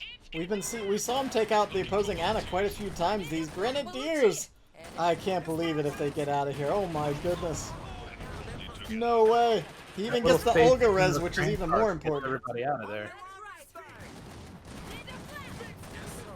Maybe worth a barbed wire right there? Yeah, I don't know. Big infantry push coming in over here, but the Groza are going to come up here to stop it, or at least slow it down for the time being. Olga needs to back off lest she gets smacked around by those big exosuit boys.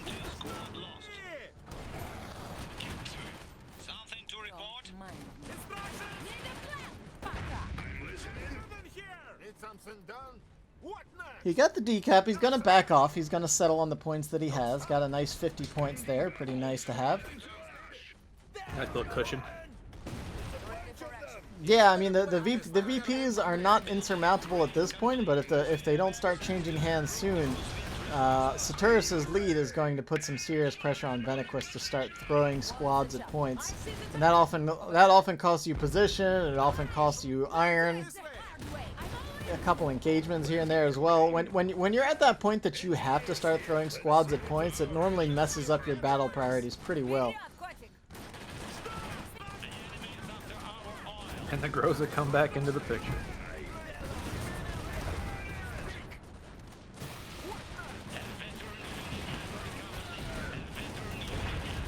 The grenade went down. Didn't even look like it really did any damage to that Ogden, that was weird.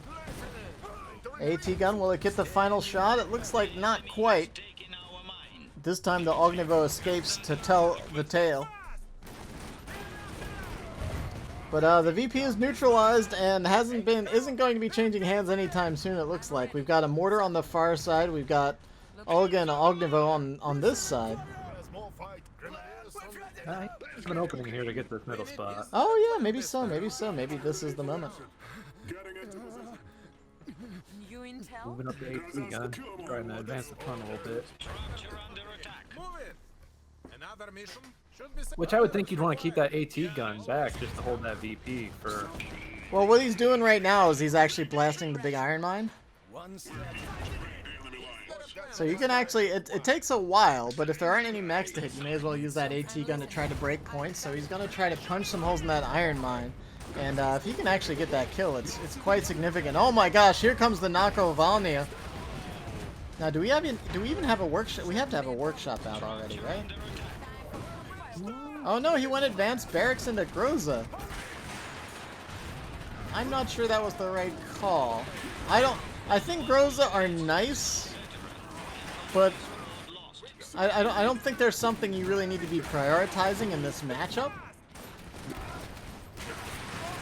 Yeah, I'm not sure why he keeps mirroring Groza.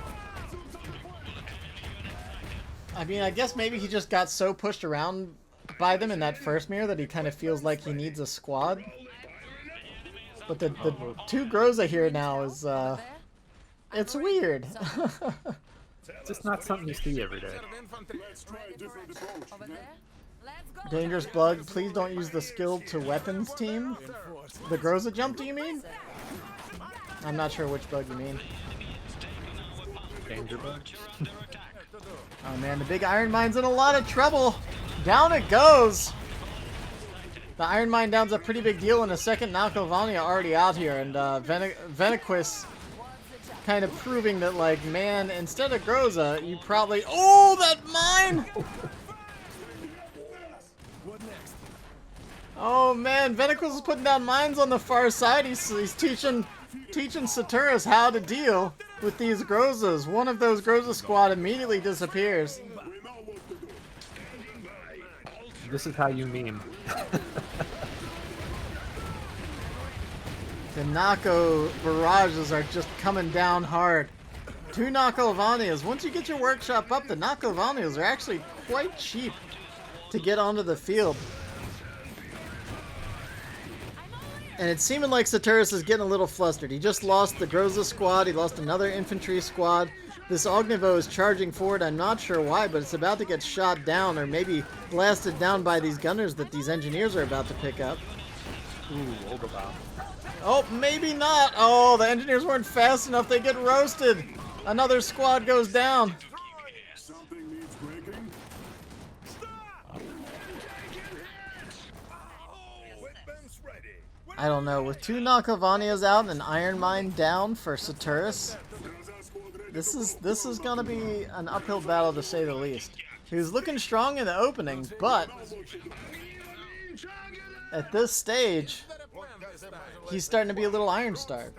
New job, keep an easy task. Gunners ready. When you reinforce your army and you're down under 50 iron, that's usually a sign that you might be bleeding a little bit too much. Snitch. Here comes the tiger sponge. Always use cover.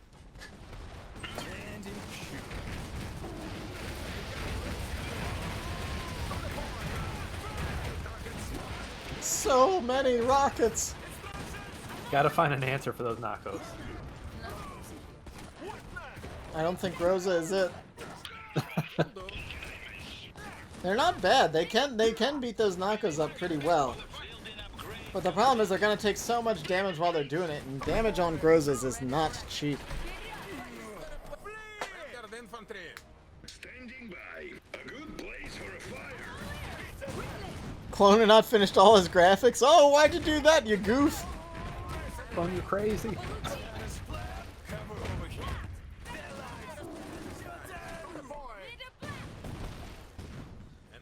They've even got their champion t-shirts ready to go. What is needed? Oh, Clone, is this why Saturus is losing? Did you curse him? Way to go. What are we gonna do with those t-shirts now? That's why you can't print the merchandise until the game is won. No, we get like 20 minutes later. Thanks, Corey.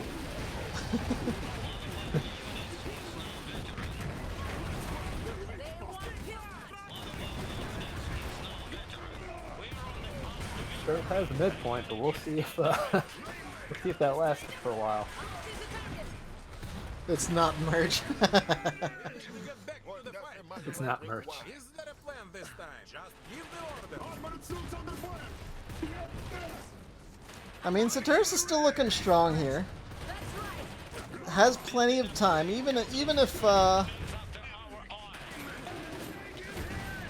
doesn't have the army advantage right now, he's got plenty of VPs to start bringing this back around. He's got his Iron Mine back up and repaired. So, really, right now, he needs to get down his workshop. He needs to stop goofing around with these Grozas. Why is he building more Grozas? Oh my gosh. Well, in that Ognivo, I was surprised to see it was still hanging around. Like, yeah, he just lost it, but, I mean, it got its use. Yeah, it burned fought down a off couple those squads. in the It's a middle. shame he threw it away right there. I'm not sure why he moved so far forward with it, especially, you know, there were vetted Nakos back there, which ended up just dying to sentry mode. But yeah, I think him continuing to build Groza here is just a lost cause. I think he's throwing it away. Oh my gosh, yeah. The Nakovania barrages are just getting worse and worse. They're starting to bleed him out more and more, and buying another Groza squad was kind of, I think, the last thing he actually wanted to do. That said, he still manages to pick off another squad of Venoqueus on the far side here. I don't know if Venoqueus is just getting tired and fatigued, or what's going on, but this seems like Venoqueus is still losing a lot. The Nakovania's way up here. The vetted one taking an Olga bomb. Groza jumping forward. They should be able to finish this thing off. That Nakovania going down could buy Saturus the time he needs to take this match. And he gets it. Stay down! Quick! We've lost that strategic position. I'm ready. The enemy is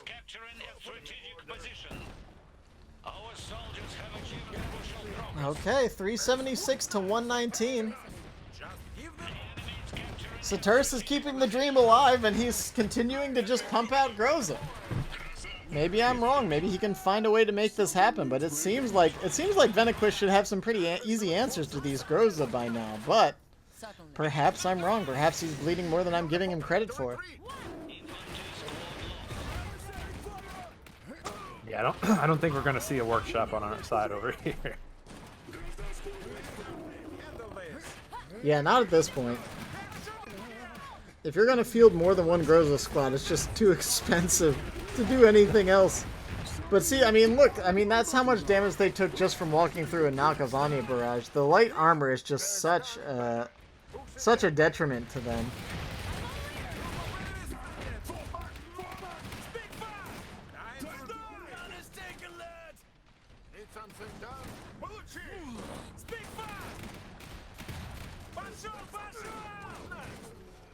We know what to do. Groza on the way. Enemy unit sighted. Listening. The enemy is capturing a strategic position. 100 VP to go.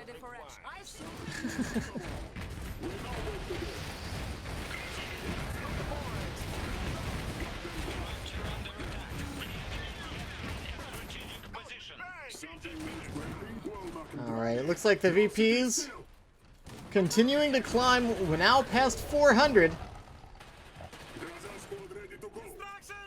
Is this another squad down? Venaqus is just throwing squads away left and right. Oh my gosh, I can't believe he survived. A Kolokol! A Kolokol? I haven't seen one of those today. I mean, a Kolokol will shut down the Groza fun. He needs to be careful to not engage with these gunners directly, but although that's exactly what he looks like he's going to do. Just moves the Kolokol right up into the gunner time. But yeah, look, I mean, look at how much damage. Every shot from the Kolokol is like 25% of the health of the Grozas. Clean and shot. But he's still just standing. He's got his rear armor exposed to all the gunners. Yeah, the Kolokol goes down almost immediately. If he had just engaged those gunners in melee with anything, the Kolokol would have been fine. That's a big investment to throw away. I know it's just a light mech, but it's still... At this point, the iron's more the issue. That's 400 iron down the drain.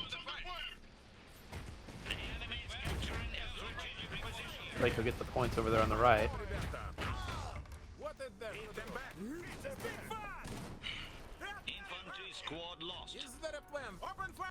He's starting to run low. He's out of iron, and his squads are getting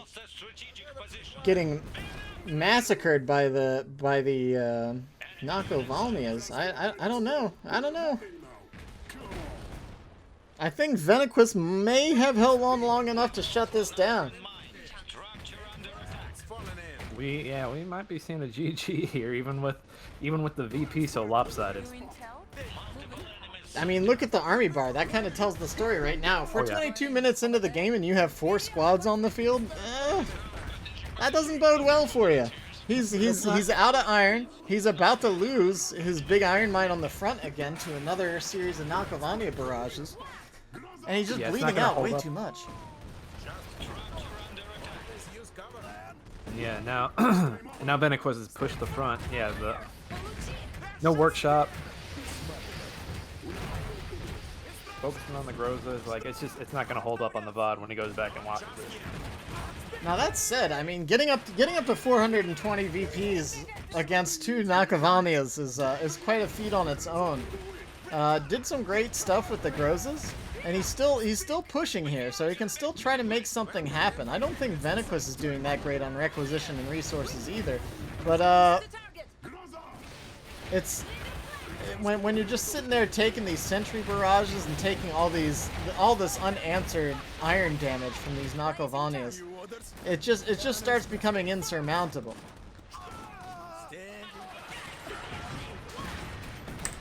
Groza's back to work on some Nakos. I don't know how he keeps letting those close. Just give the order. He's getting to the point that, like, if he holds on a little bit longer and gets a decap, he might be able to steal this game away still, despite being on such a small army. This does kind of go to show you that Nakovalnias aren't the be-all, end-all of these matches. That said, I mean, we are seeing Satorus just continue to spam Grozas out, doing We get another one. doing Clara proud here. But yeah, I mean, look, he doesn't even have the resources to reinforce this. Now what's going on Venoqueus's natural VP? I think what's happening is Saturus is waiting for the right time to move in over there. See, he's got a squad lying in wait in the corner, and I think he wants to make a big engagement happen in the middle. Yeah, so there, he's sending the squad up now that he's pushing the top. So he wants to distract on the mid while he pushes up on that far side so he can get that decap. If he gets the decap and then takes the mid point here, that is almost the game in itself. That'll be 70 points on its own.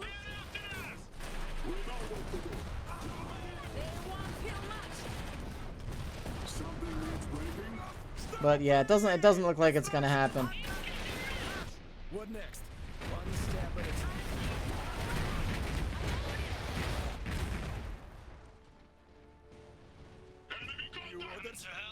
Claire says, I'm proud of Satorus. I figured you would be.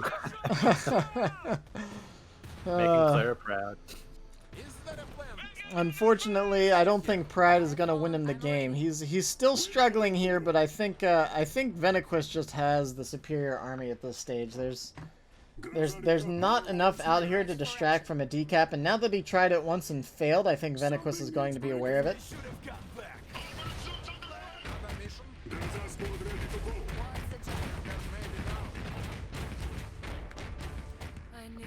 Who's next? Let's get back to the fight. Is there a plan this time? Standing by. Another mission? We know what to do. Already on the way. Vanguard Infantry. Gun is taken. Always use cover. Squad ready to go. Enemy units Getting into inside. position. I'm ready. Shouldn't be a problem. We know what to do. What is there to do? Need something broken. Building upgrade.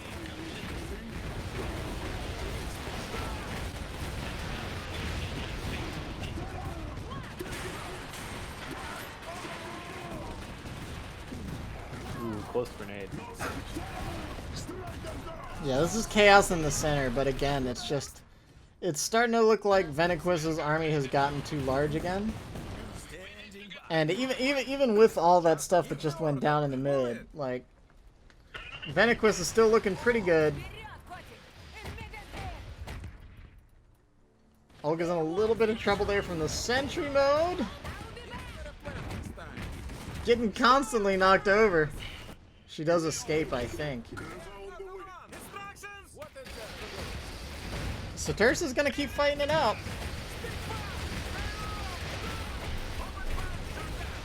But Saturus isn't adding anything to his army, right? Like, at this point, Saturus is continuing to just struggle to keep things reinforced.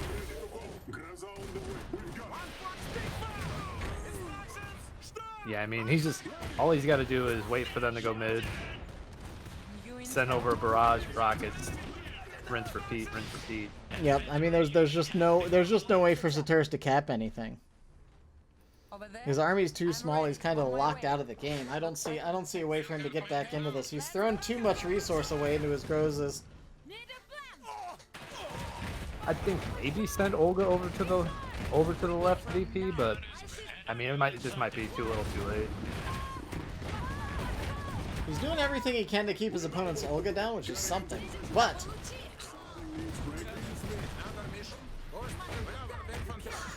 man, this battlefield is literally nothing but craters now.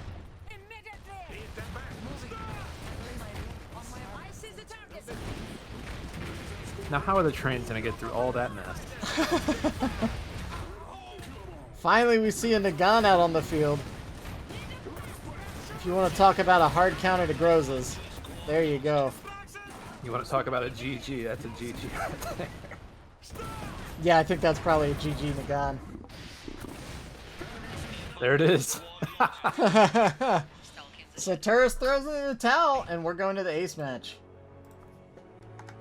Ace match.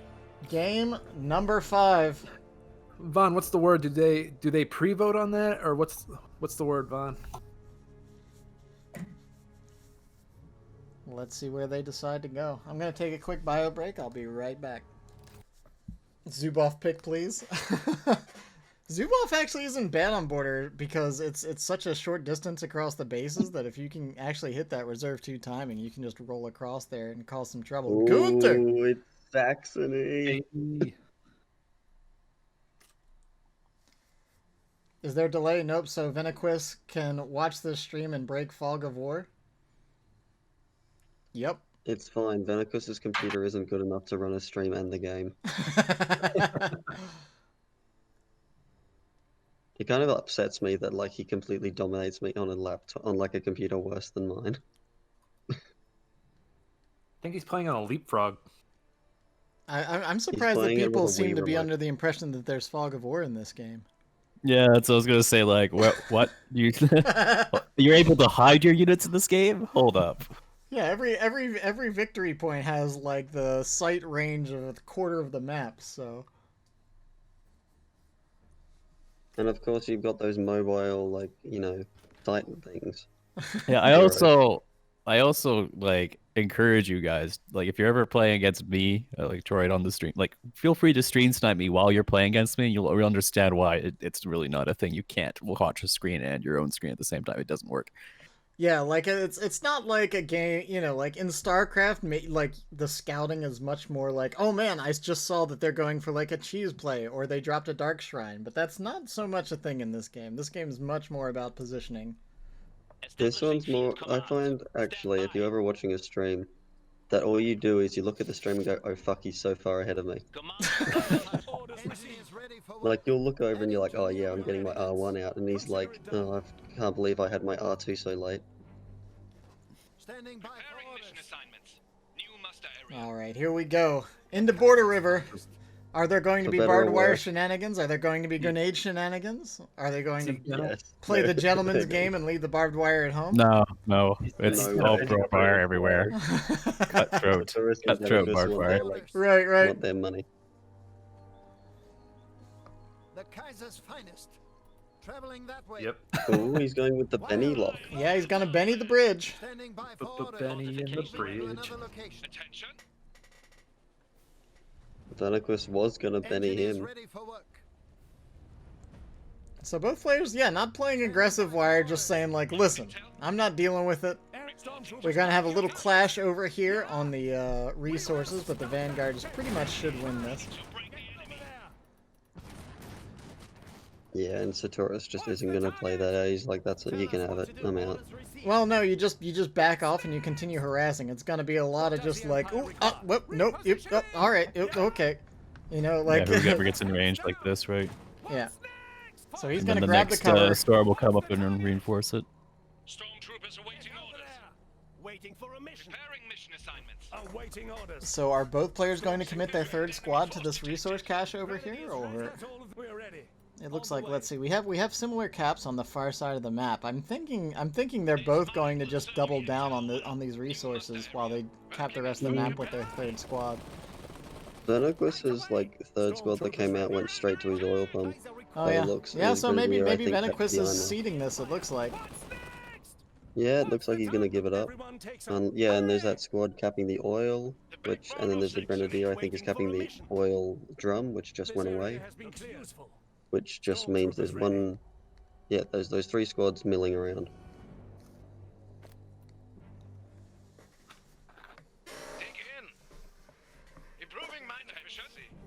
All right, so Saxony versus Rusviet here. Like, what do we expect to see?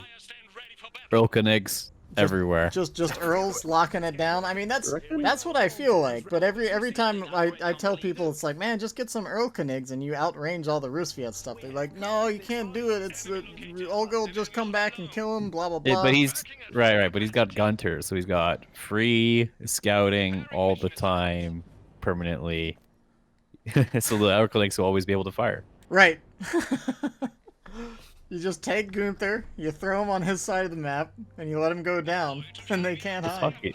I mean, you've got wolves. Like, why would you throw Gunther down? But honestly, I think we're gonna see Steve Mooches, not Erlkenigs, just because Satorus, I've never seen him use it.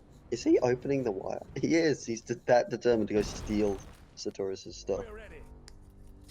Well, that's the Venoqueus style, right? He wants to deny. He wants to. He feels like he can always have that advantage. Oh man, he killed the wire so that he can put down better wire. He's like, you're in a trash job with your wire. Oh my god. Get your wire out of here. What is this unprofessional job you've done here?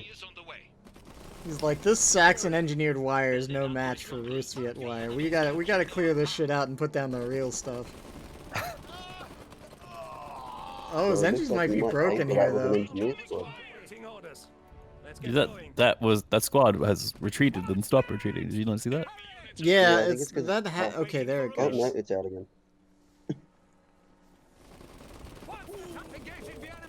Yeah, sometimes when you get those units stuck in the wire like that, it'll goof up their retreat and other things. It's at least that there's some risk of losing a squad when you do that garbage. And then other times they build the wire and one guy gets through and steals with grenades. Oh my god, yeah. Or they'll take that oil cache with a single dude. Sometimes you can do that and sometimes you can't. It's really seemingly random. I love this engineer is trying to get to the other side of the map. Yeah. Retreat. Oh no. Wait, is that a Saxon? Yes. Wait, what? Yep. That was a Russian engineer retreating to the Saxon side of the map to get back to the Because Russian side. when he hit the retreat button, the model was like half on the Saturus side of the map, so it thinks it has to go back before it could go retreat for real. It's a little ridiculous. I have a headache trying to understand what just happened. I think he deserves pathing it. happens. I think he deserves it for playing wire. Oh, here comes the suppression. The punishment fits the glorious crime. suppression, he's got one model. I mean, that's iron damage, right? Like 15. I mean, Iron damage. Yeah, iron damage is iron damage. Plus, you're stopping that Vanguard push. Like anytime you can just shut down that Vanguard blob from coming to get in your face, especially from Venoqueus, that's entirely worth doing. So when you can keep those 3 Stormtrooper squads around, they'll suppress in a single volley. Look, here's the thing. I play Saxon, which means I'm determined to believe that there are no redeeming qualities to the Stormtrooper. So. Alright, I'm glad we're having some good unbiased stuff here. No, it's completely unbiased, which is why we should nerf Rustfit anyway.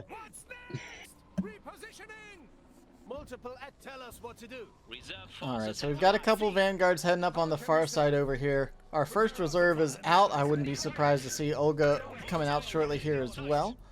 We're past that 6-minute mark, so Gunther Grimby is hanging out. So the Gunter Grimbert should push the left side of the map, and then it's a question of whether he commits his Gunter to the right side. I think if it were me, I'd commit the Gunter to the right side, and then the Grimbert to the left.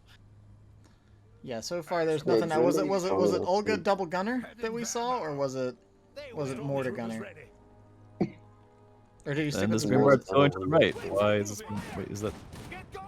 Yeah, what's the Grimbart gonna do over here? I guess he was expecting him to run across, so he's gonna burst it down. Oh yeah, maybe that is. That must be the mortar. Oh, here comes the counter wire. I mean, that's the way I play it. I won't put down wire until my opponent does. If my opponent does, then it's like, all right, we're gonna do it. I guess we're doing it. Fine. Oh, we're doing this? You wanna go? You started this. What were you saying there, Trick? Oh, I was gonna say it's annoying that the mini map, the units don't always show up. Yeah, that's pretty huge. In the center there, it's supposed to be a Grinbart, right? Like, yeah, I mean, when a squad doesn't have a dot on the mini map, there's like an 80% chance I'm just gonna lose it to nothing. Is that Groza in the center? Yeah, that's Groza in the center, so that was probably Olga, Groza, mortar for a reserve. Yeah. Well, the Grimbart should hold the middle just fine. Now, what Satorus should do is when he gets the chance, he should plant a mine on the right side for when the Grozas inevitably decide to jump over top. Yeah, definitely. I mean, just one mine. Because that mine's either going to win you an engagement or just kill the Groza outright. Gunners are coming in. Grimby's running for its life. Stumbling for its life. The enemy is seizing strategic terrain. The enemy is capturing our mine. The enemy is attacking one of our structures. Oh man, look at this AT gun steal behind the Grimbart. Oh no. The Grimbart's gonna escape, but that was a nice play. If Saturus hadn't spotted that Grimby would have gone down real fast.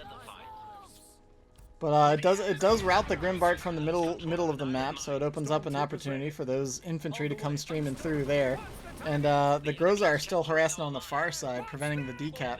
It's 38 to 108 in favor of Venoqueus, but still no major engagement wins or losses on either side. It's kind of just been a lot of trading. Venoqueus is starting to get a little more resource damage in. I'd like to see some Gunter Wolf scouting, just because it's free intel. Yeah, he hasn't been using the free intel much. That, and I'd like to know what Venoqueus is up to over there. What is the what over there? Using these stormtroopers to chase down the gunners, and they take them out pretty easily. That's 2 wipes. He's trying to cap a iron mine on the left, but it looks like he's being contested, but hasn't noticed. Orders received. So that's a couple good squads down there in favor of Yeah, Saturus. there's like a... Saturus has like a unit inside Venoqueus' base. Okay, it's a gunner squad, alright. Yeah, he stole those gunners. They were formerly stormtroopers. Despite these losses, Venoqueus has a huge iron advantage right now, so he could probably just like replace them.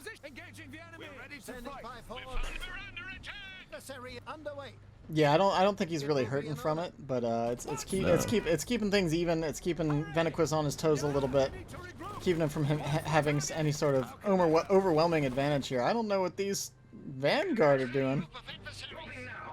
I don't know if he just clicked those across the map and forgot about them or what.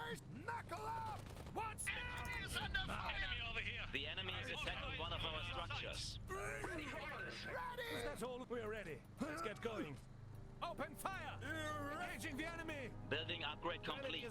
We have new options from the Imperial What does the Arsenal. Empire require? Stormtroopers ready. Use it. Enemy unit identified. The unit has become veteran. The enemy is attacking one of our structures. Stormtroopers waiting tonight. We're back from the front. The enemy is capturing our mine. Enemy force detected. So I'm curious what Saturus' play is. He went workshop ready. Did he go straight into advanced workshop, or is he? Do you think there would be an advantage in getting an extra Grimbart or an Isagrim perhaps? Yeah, you could lock down the left VP and then push into the other left VP. You just kind of seed the island and double Grimbart your way into the iron on the left. Sure. Yeah, I mean the Grimbarts aren't that big of an oil investment. It's only 80 oil. It doesn't slow your tech down that much. And yeah, and they provide a lot of value against Rusviets as well. Yeah, they really do. What does the Empire require? Here comes the first Olvadi. The enemy is capturing our mine. But yeah, getting some more pressure on the left side might be pretty nice considering he's already down by about 150 VPs. Oh man, 2 Knockos already on the field. Yeah, except Saturus hasn't been able to maintain his iron.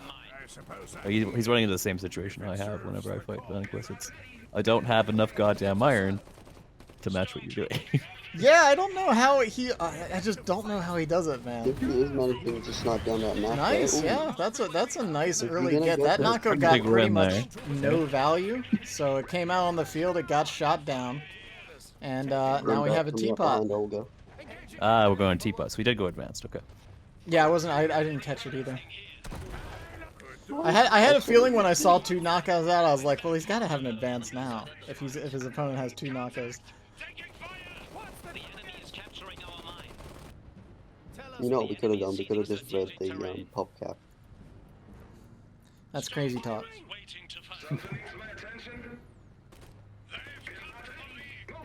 Alright, so putting down a pillbox over here to kind of lock his VP in. I guess he's feeling the pressure here. I don't know That'll free up his Grimbard to be on the offensive. Yeah. I mean, And then Gunther should be able to just clear any wire on the right side, and then he should be able to get a decap on that side. Yeah, and as you call, like he's pushing the Grimbart forward, and it looks like I think the Steve he's gonna have try to hold the island, I guess, because the Steve is one of the few mechs that can actually just fire into there really easily, because those wheels just roll right over the bridge. Yeah, here's an opportunity for Saturus. Like if he can capitalize on this particular push. Actually, there's another mech behind. I just saw it on the minimap. Behind that AT gun. I don't know whether that's another Nako or... I think it's another Nako.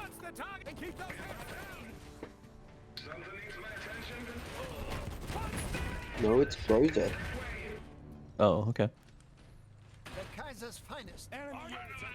Oh, that's still the Groza. Okay, so yeah, I was... Gunther's gonna take out this mortar in theory. I mean, there's a squad over here coming out to contest, but the Steve Motor is gonna lock down mid, at least for the moment. I mean, well, Changa's gonna take all those hits, but...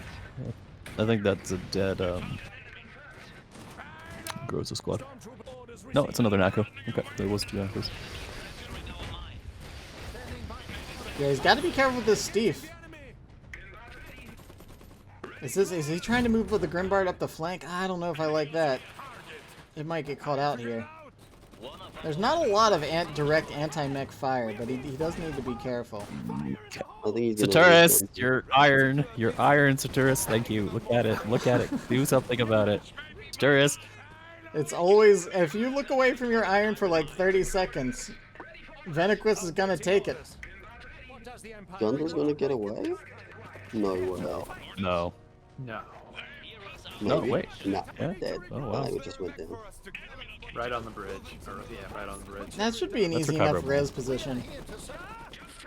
I mean, you don't get much more contested than the bridge. But it's in his hands right now. You can just get a quick revive off. And I was wrong. The Elfenig is coming out. Hey, called it.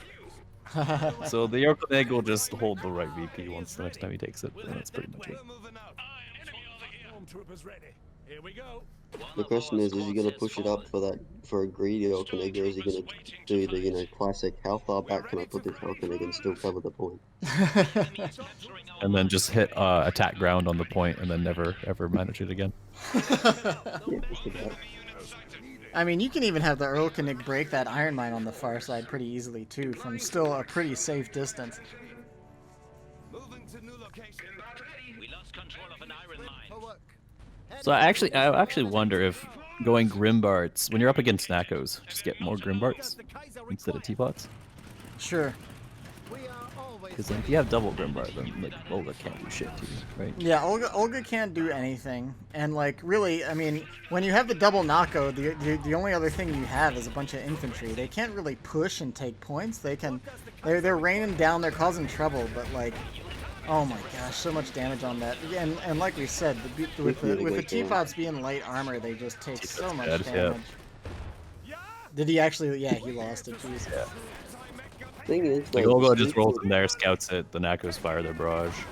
But this is the perfect opportunity, right? Like the Nakos just fired their barrage. If he can push them off this right point, steal that point, set up the Erlkönig, and then he's good for quite a while. There's a couple AT guns over here to prevent a push, but those AT guns are never really going to make it across the bridge or anything. And AT guns don't matter once you have an Earl on the field anyways. One of our veteran units is now elite.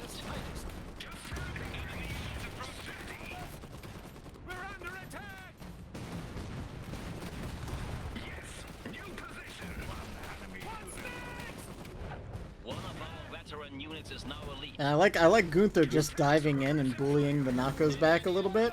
This Grimby is a bit of a throw. There's no reason to throw this away. That's why I was kind of worried he was bringing it up the left flank. I really just wanted to see that kind of camp the northern victory point instead of going iron, Chris, you're iron. Another goddamn unit on the iron. We need a Troid announcer pack for this game, clearly. Your iron is being attacked. Again. You're playing Venaqus. Check your iron. We just need a metronome that says that, and we can have a metronome. All right, so here now, Oh, Saturus no. is in a great position because now we've got the right VP capped, an Oracle, hopefully an Orcanig watching it, and Yeah, it hopefully looks the like it's over Orcanig there. far enough back that the Venoqueus can't, put pressure on it. And then so what Saturus needs to do is concentrate his forces in the middle and just pivot. Right, yeah, To he just whatever needs to Orcanig let the Rustviets not just be able to run across the mid like Olga's doing right now. We got Stepmother moving up to deal with Olga.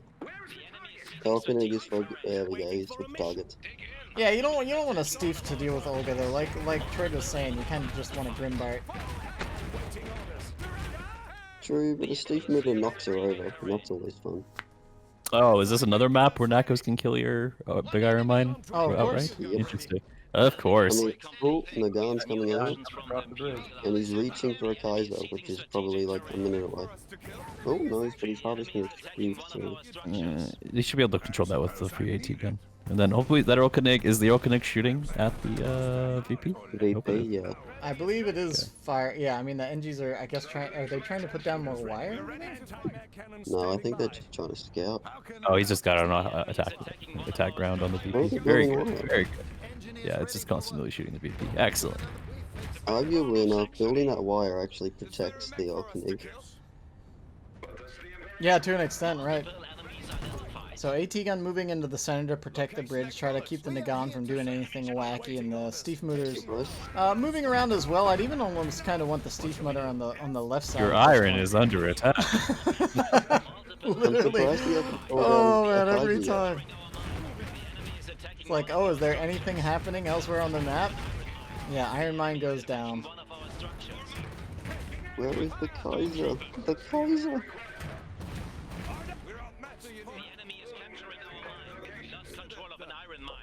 And you can see, I mean, the thing is, like, as much as his iron's been under control a lot, like, he hasn't been losing much, and he's even to the point that, like, he's like, alright, I guess I'll just buy some infantry squads to get back out on the field, because I don't really need to sweat it too much. He just bought 2 infantry squads, and he still has 700 iron. Oh, he throws away the AT gun. Oh. No, he shouldn't be buying infantry, he should be buying a Grimbar right now. Control, park it in the middle, control the Olga pushes. Yeah, he's having a hard time even getting his Gunther back up between the Olga and all the Knock-of-Anias. Yeah. What's coming Not up on that, this he side? has no iron right now, because your iron is under attack.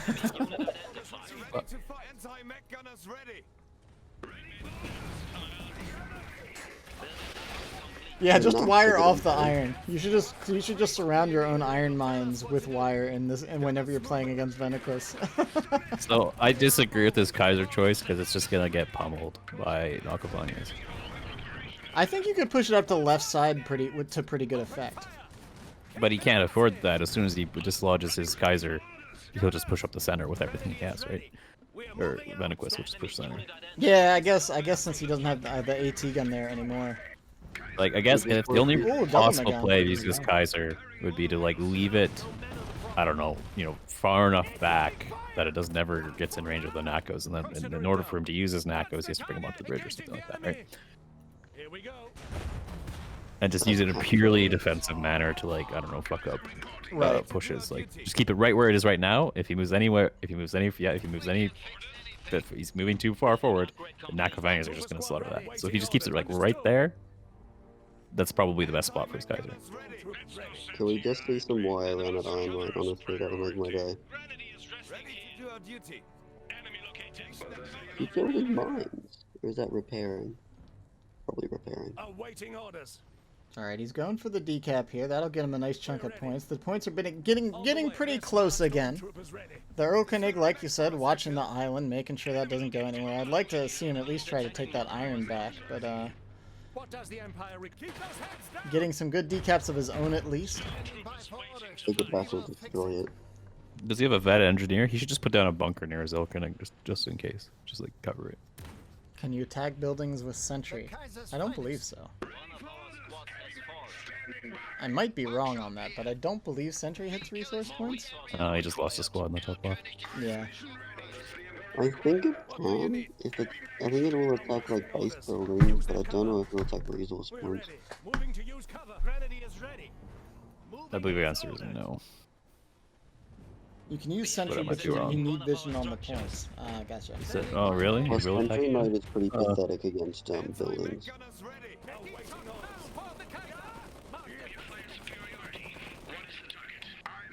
So Sentry Venoqueus needs is in a vision. pretty awful position right now. Especially, yeah, we're seeing the full Saxony turtle coming online here. We've got 2 Oracle Eggs that prevent like any infantry or team weapons from being used. Yeah, it's To just keep gonna be a any catfest. harassment. Yeah, yeah, and the Kaiser, I think Saturus has got the right idea here, just keeping that Kaiser defensively in the middle. He doesn't actually have to do anything other than sit here for, I don't know, 10 minutes. Just a nice, cool 50% damage on that pillbox. Yeah. I'd like to see a Grimbot just sitting over in that point. Well, his other Oracle Egg should probably be camping that now. Yeah, it's getting pretty close. Is that even covering the... Oh, yeah, it is. Yeah, it is. So now, in order to get a VP, he either needs to cap with like a Groza. May or may not work. Yeah. Groza will generally get wiped anyway. Yeah, they won't. The Gunners and Groza won't get knocked back, but they'll still just take too much damage. Okay. If you had Victor, which he doesn't have, you can cap under Oakenic Fire with Victor. Claire says, this is what I do on River when I feel like chilling out. But the Roosviet has to attack and defeat the center part of the Saxons formation now in order to like win this game. Like he has to win one battle in the center, and that's gonna be very hard to do. He's going for it though. It looks like the Nagans are moving forward. This vetted Olvadi is under a little bit of trouble from Gunther. Iron Mine goes down again, but honestly, it's not that big a deal. He's got enough oil that he can keep rebuilding that. It sucks a little bit, but it could be worse. And he's bleeding so little at this stage that it's not that big a deal. Yeah, see, Satorus is backing up his Kaiser. He's just focusing both those knacks on that. Oh no, they've moved again. Yeah, if I were Venoqueus, I would stack literally everything I have on the left side of the map and just push down the other corridor, the left side corridor. Yeah, it seems like your best bet at this point, because like you know, the Kaiser holding down mid, plus the Steve and then while you're pushing down the left side, you can attack his iron again, obviously, but then you can put your Nakos in the middle and punish any response from the Saxon. Right. You could even just like, did the Groza go down and the Groza's still up? The Groza's died. Yeah, okay. I was about to say the Groza could jump over the river and go assassinate the Earl Knick if it was if you managed to get a distraction in on the left side, but I think that's why Stepmother's standing next to it. yeah, maybe so. So I believe Venaqus, yeah, Venaqus is going to stack everything on the left side. Interesting. Okay. Well, it's clear enough that there's like next to no way to take the islands. Like the Earl Knick is so far back that it's not even a problem. Right, and this engagement should favor Roosviet on the left side because, let's say, 20% of the Saxon force is going to be committed to the right side, capping that, right? The Kaiser's going to get stuck in the middle, can't really apply any damage.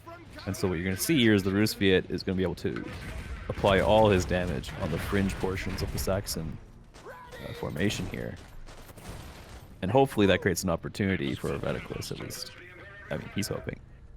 To catch something off guard, kill a critical piece, and then he can push in and grab the Orkanigs. Yeah, that's the thing, because once those things are exposed, they've got nothing going for them, and they're not even. It's not even like Nakos that can kind of defensively just shoot at their own feet and stop approaching squads. The Orkanig, if you get in on it, it's probably just dead. Yeah, yeah, and the mistake Satorus here is making, he's not using his free recon from his Gunter to like watch this and understand and respond. Yeah, like right now, all the initiative is. Yeah. Go ahead. All the initiative is in Venoqueus's court right now. Right. I feel like getting the second reserve. Did he just call in? Would be a good idea, just so we can have a little bit more and max out the way. Yeah, I mean he's floating so much at this point. You can start to argue that like he may as well just grab that. Shrapnel Like, box that's So looks still like looks you can good. see that Satorus' 3 units committed to the right side are adding no value to this engagement that's about to happen, and he lost one in the top left. So now you have the entire Rusviet army, let's say 40 pop cap or so, versus like 20 pop cap right now on the left side. So this is a very good demonstration of defeat in detail.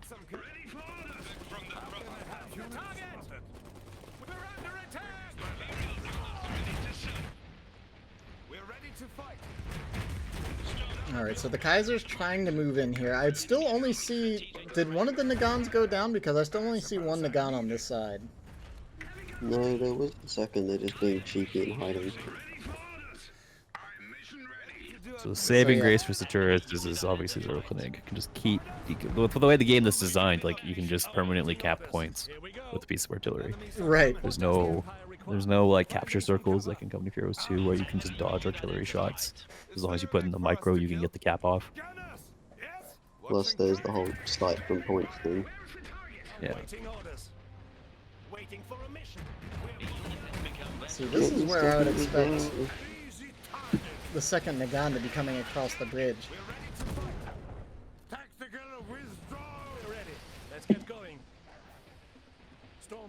But he did pull the Kaiser back.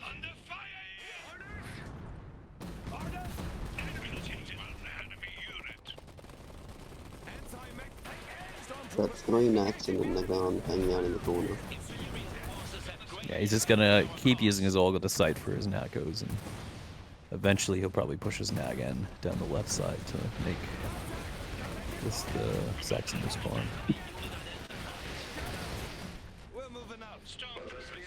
Always make me a push on that right side, testing if the Elfenig is still pounding, I presume.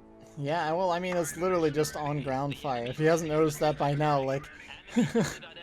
there's literally just a crater on the VP, and nowhere else. There is no VP anymore. Yeah, yeah. It's like, man, what do they make those flags out of? They should probably make the mechs out of that stuff. Here we go. Yes. Position confirmed. Stormtroopers Now he's ready. at 1,000 iron and 600 oil. Please get your second with that. Yeah, so we're approaching the point now that even if he loses anything, he'll just be able to replace it pretty quickly. But the real problem is taking back the map after you lose it against this kind of force. We're ready to fight. Fire when ready. Oh, I thought that was Kaiser for a second. So there's, well, now I guess the Kaiser's watching, but like, yeah, if you had like a Groza that you could like hop across the river, obviously, and just go harass that Rolkenig. Yeah, he does have a Groza over there. It was on the left side for whatever reason, but yeah, this is what I was hoping that he would have done earlier. Is like now that he's got the full focus on that left side, I want to see the Groza jump across the river and go smack that Rolkenig around.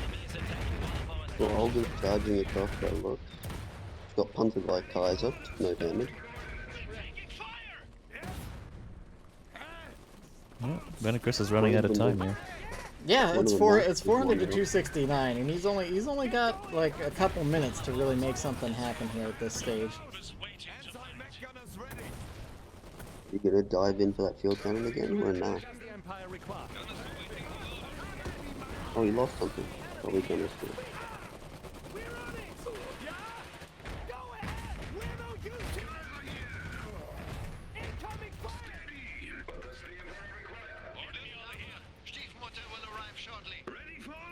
He's getting another Steve?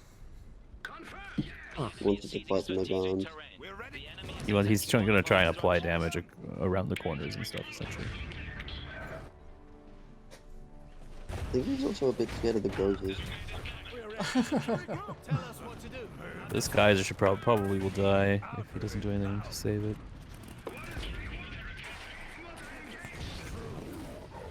Alright, Groza and the Olga jumping in. Kaiser gets assaulted. This could be the push that we're looking for. Like you said, break the critical piece, and then you can rip apart this artillery squad.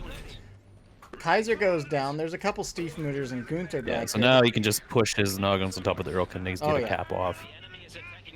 I'm surprised he isn't instantly rebuilding the Kaiser. He's probably forgotten. Yeah, no. There he is. Yeah, so now the Rolkenigs off. Fox Gunther too. Stiefmütters can still cover the cap. He killed Gunther there? Yeah, Olga beat the shit out of him. Yeah, He but needs to Olga push was, one of his noggins towards the other Okenig so he can get a cap off on the right side. But Olga was at like 20% HP. I guess Chonga ate all the shots. The sponge lived on. All right, this is suddenly a little dicey. There's a lot of mechs moving across the map, moving across the bridge right here. This is an elite Nagan, so it's gonna make short work of these Steefs and Erlkenigs if it manages to get in there. The Kaiser is somewhere. Really? Is what stepmother be murdered? he needs to go kill that Okenig on the right side. Yeah, the Earls have to be the priority at this point. It's 450. Yeah, it's going for the other one, really. All he has to do is threaten the other one, and then you can cap it. Like it's... At this point, if he could just run across the map and cap the other VP, he'd win. Right. That thing is Well, yeah, he's at that critical point. 450 is a scary point in this game. Falling apart. Okay, Groza on the point over here. What's that squad to the? Oh man, he's Yeah. lost almost everything though. He's lost all of his infantry.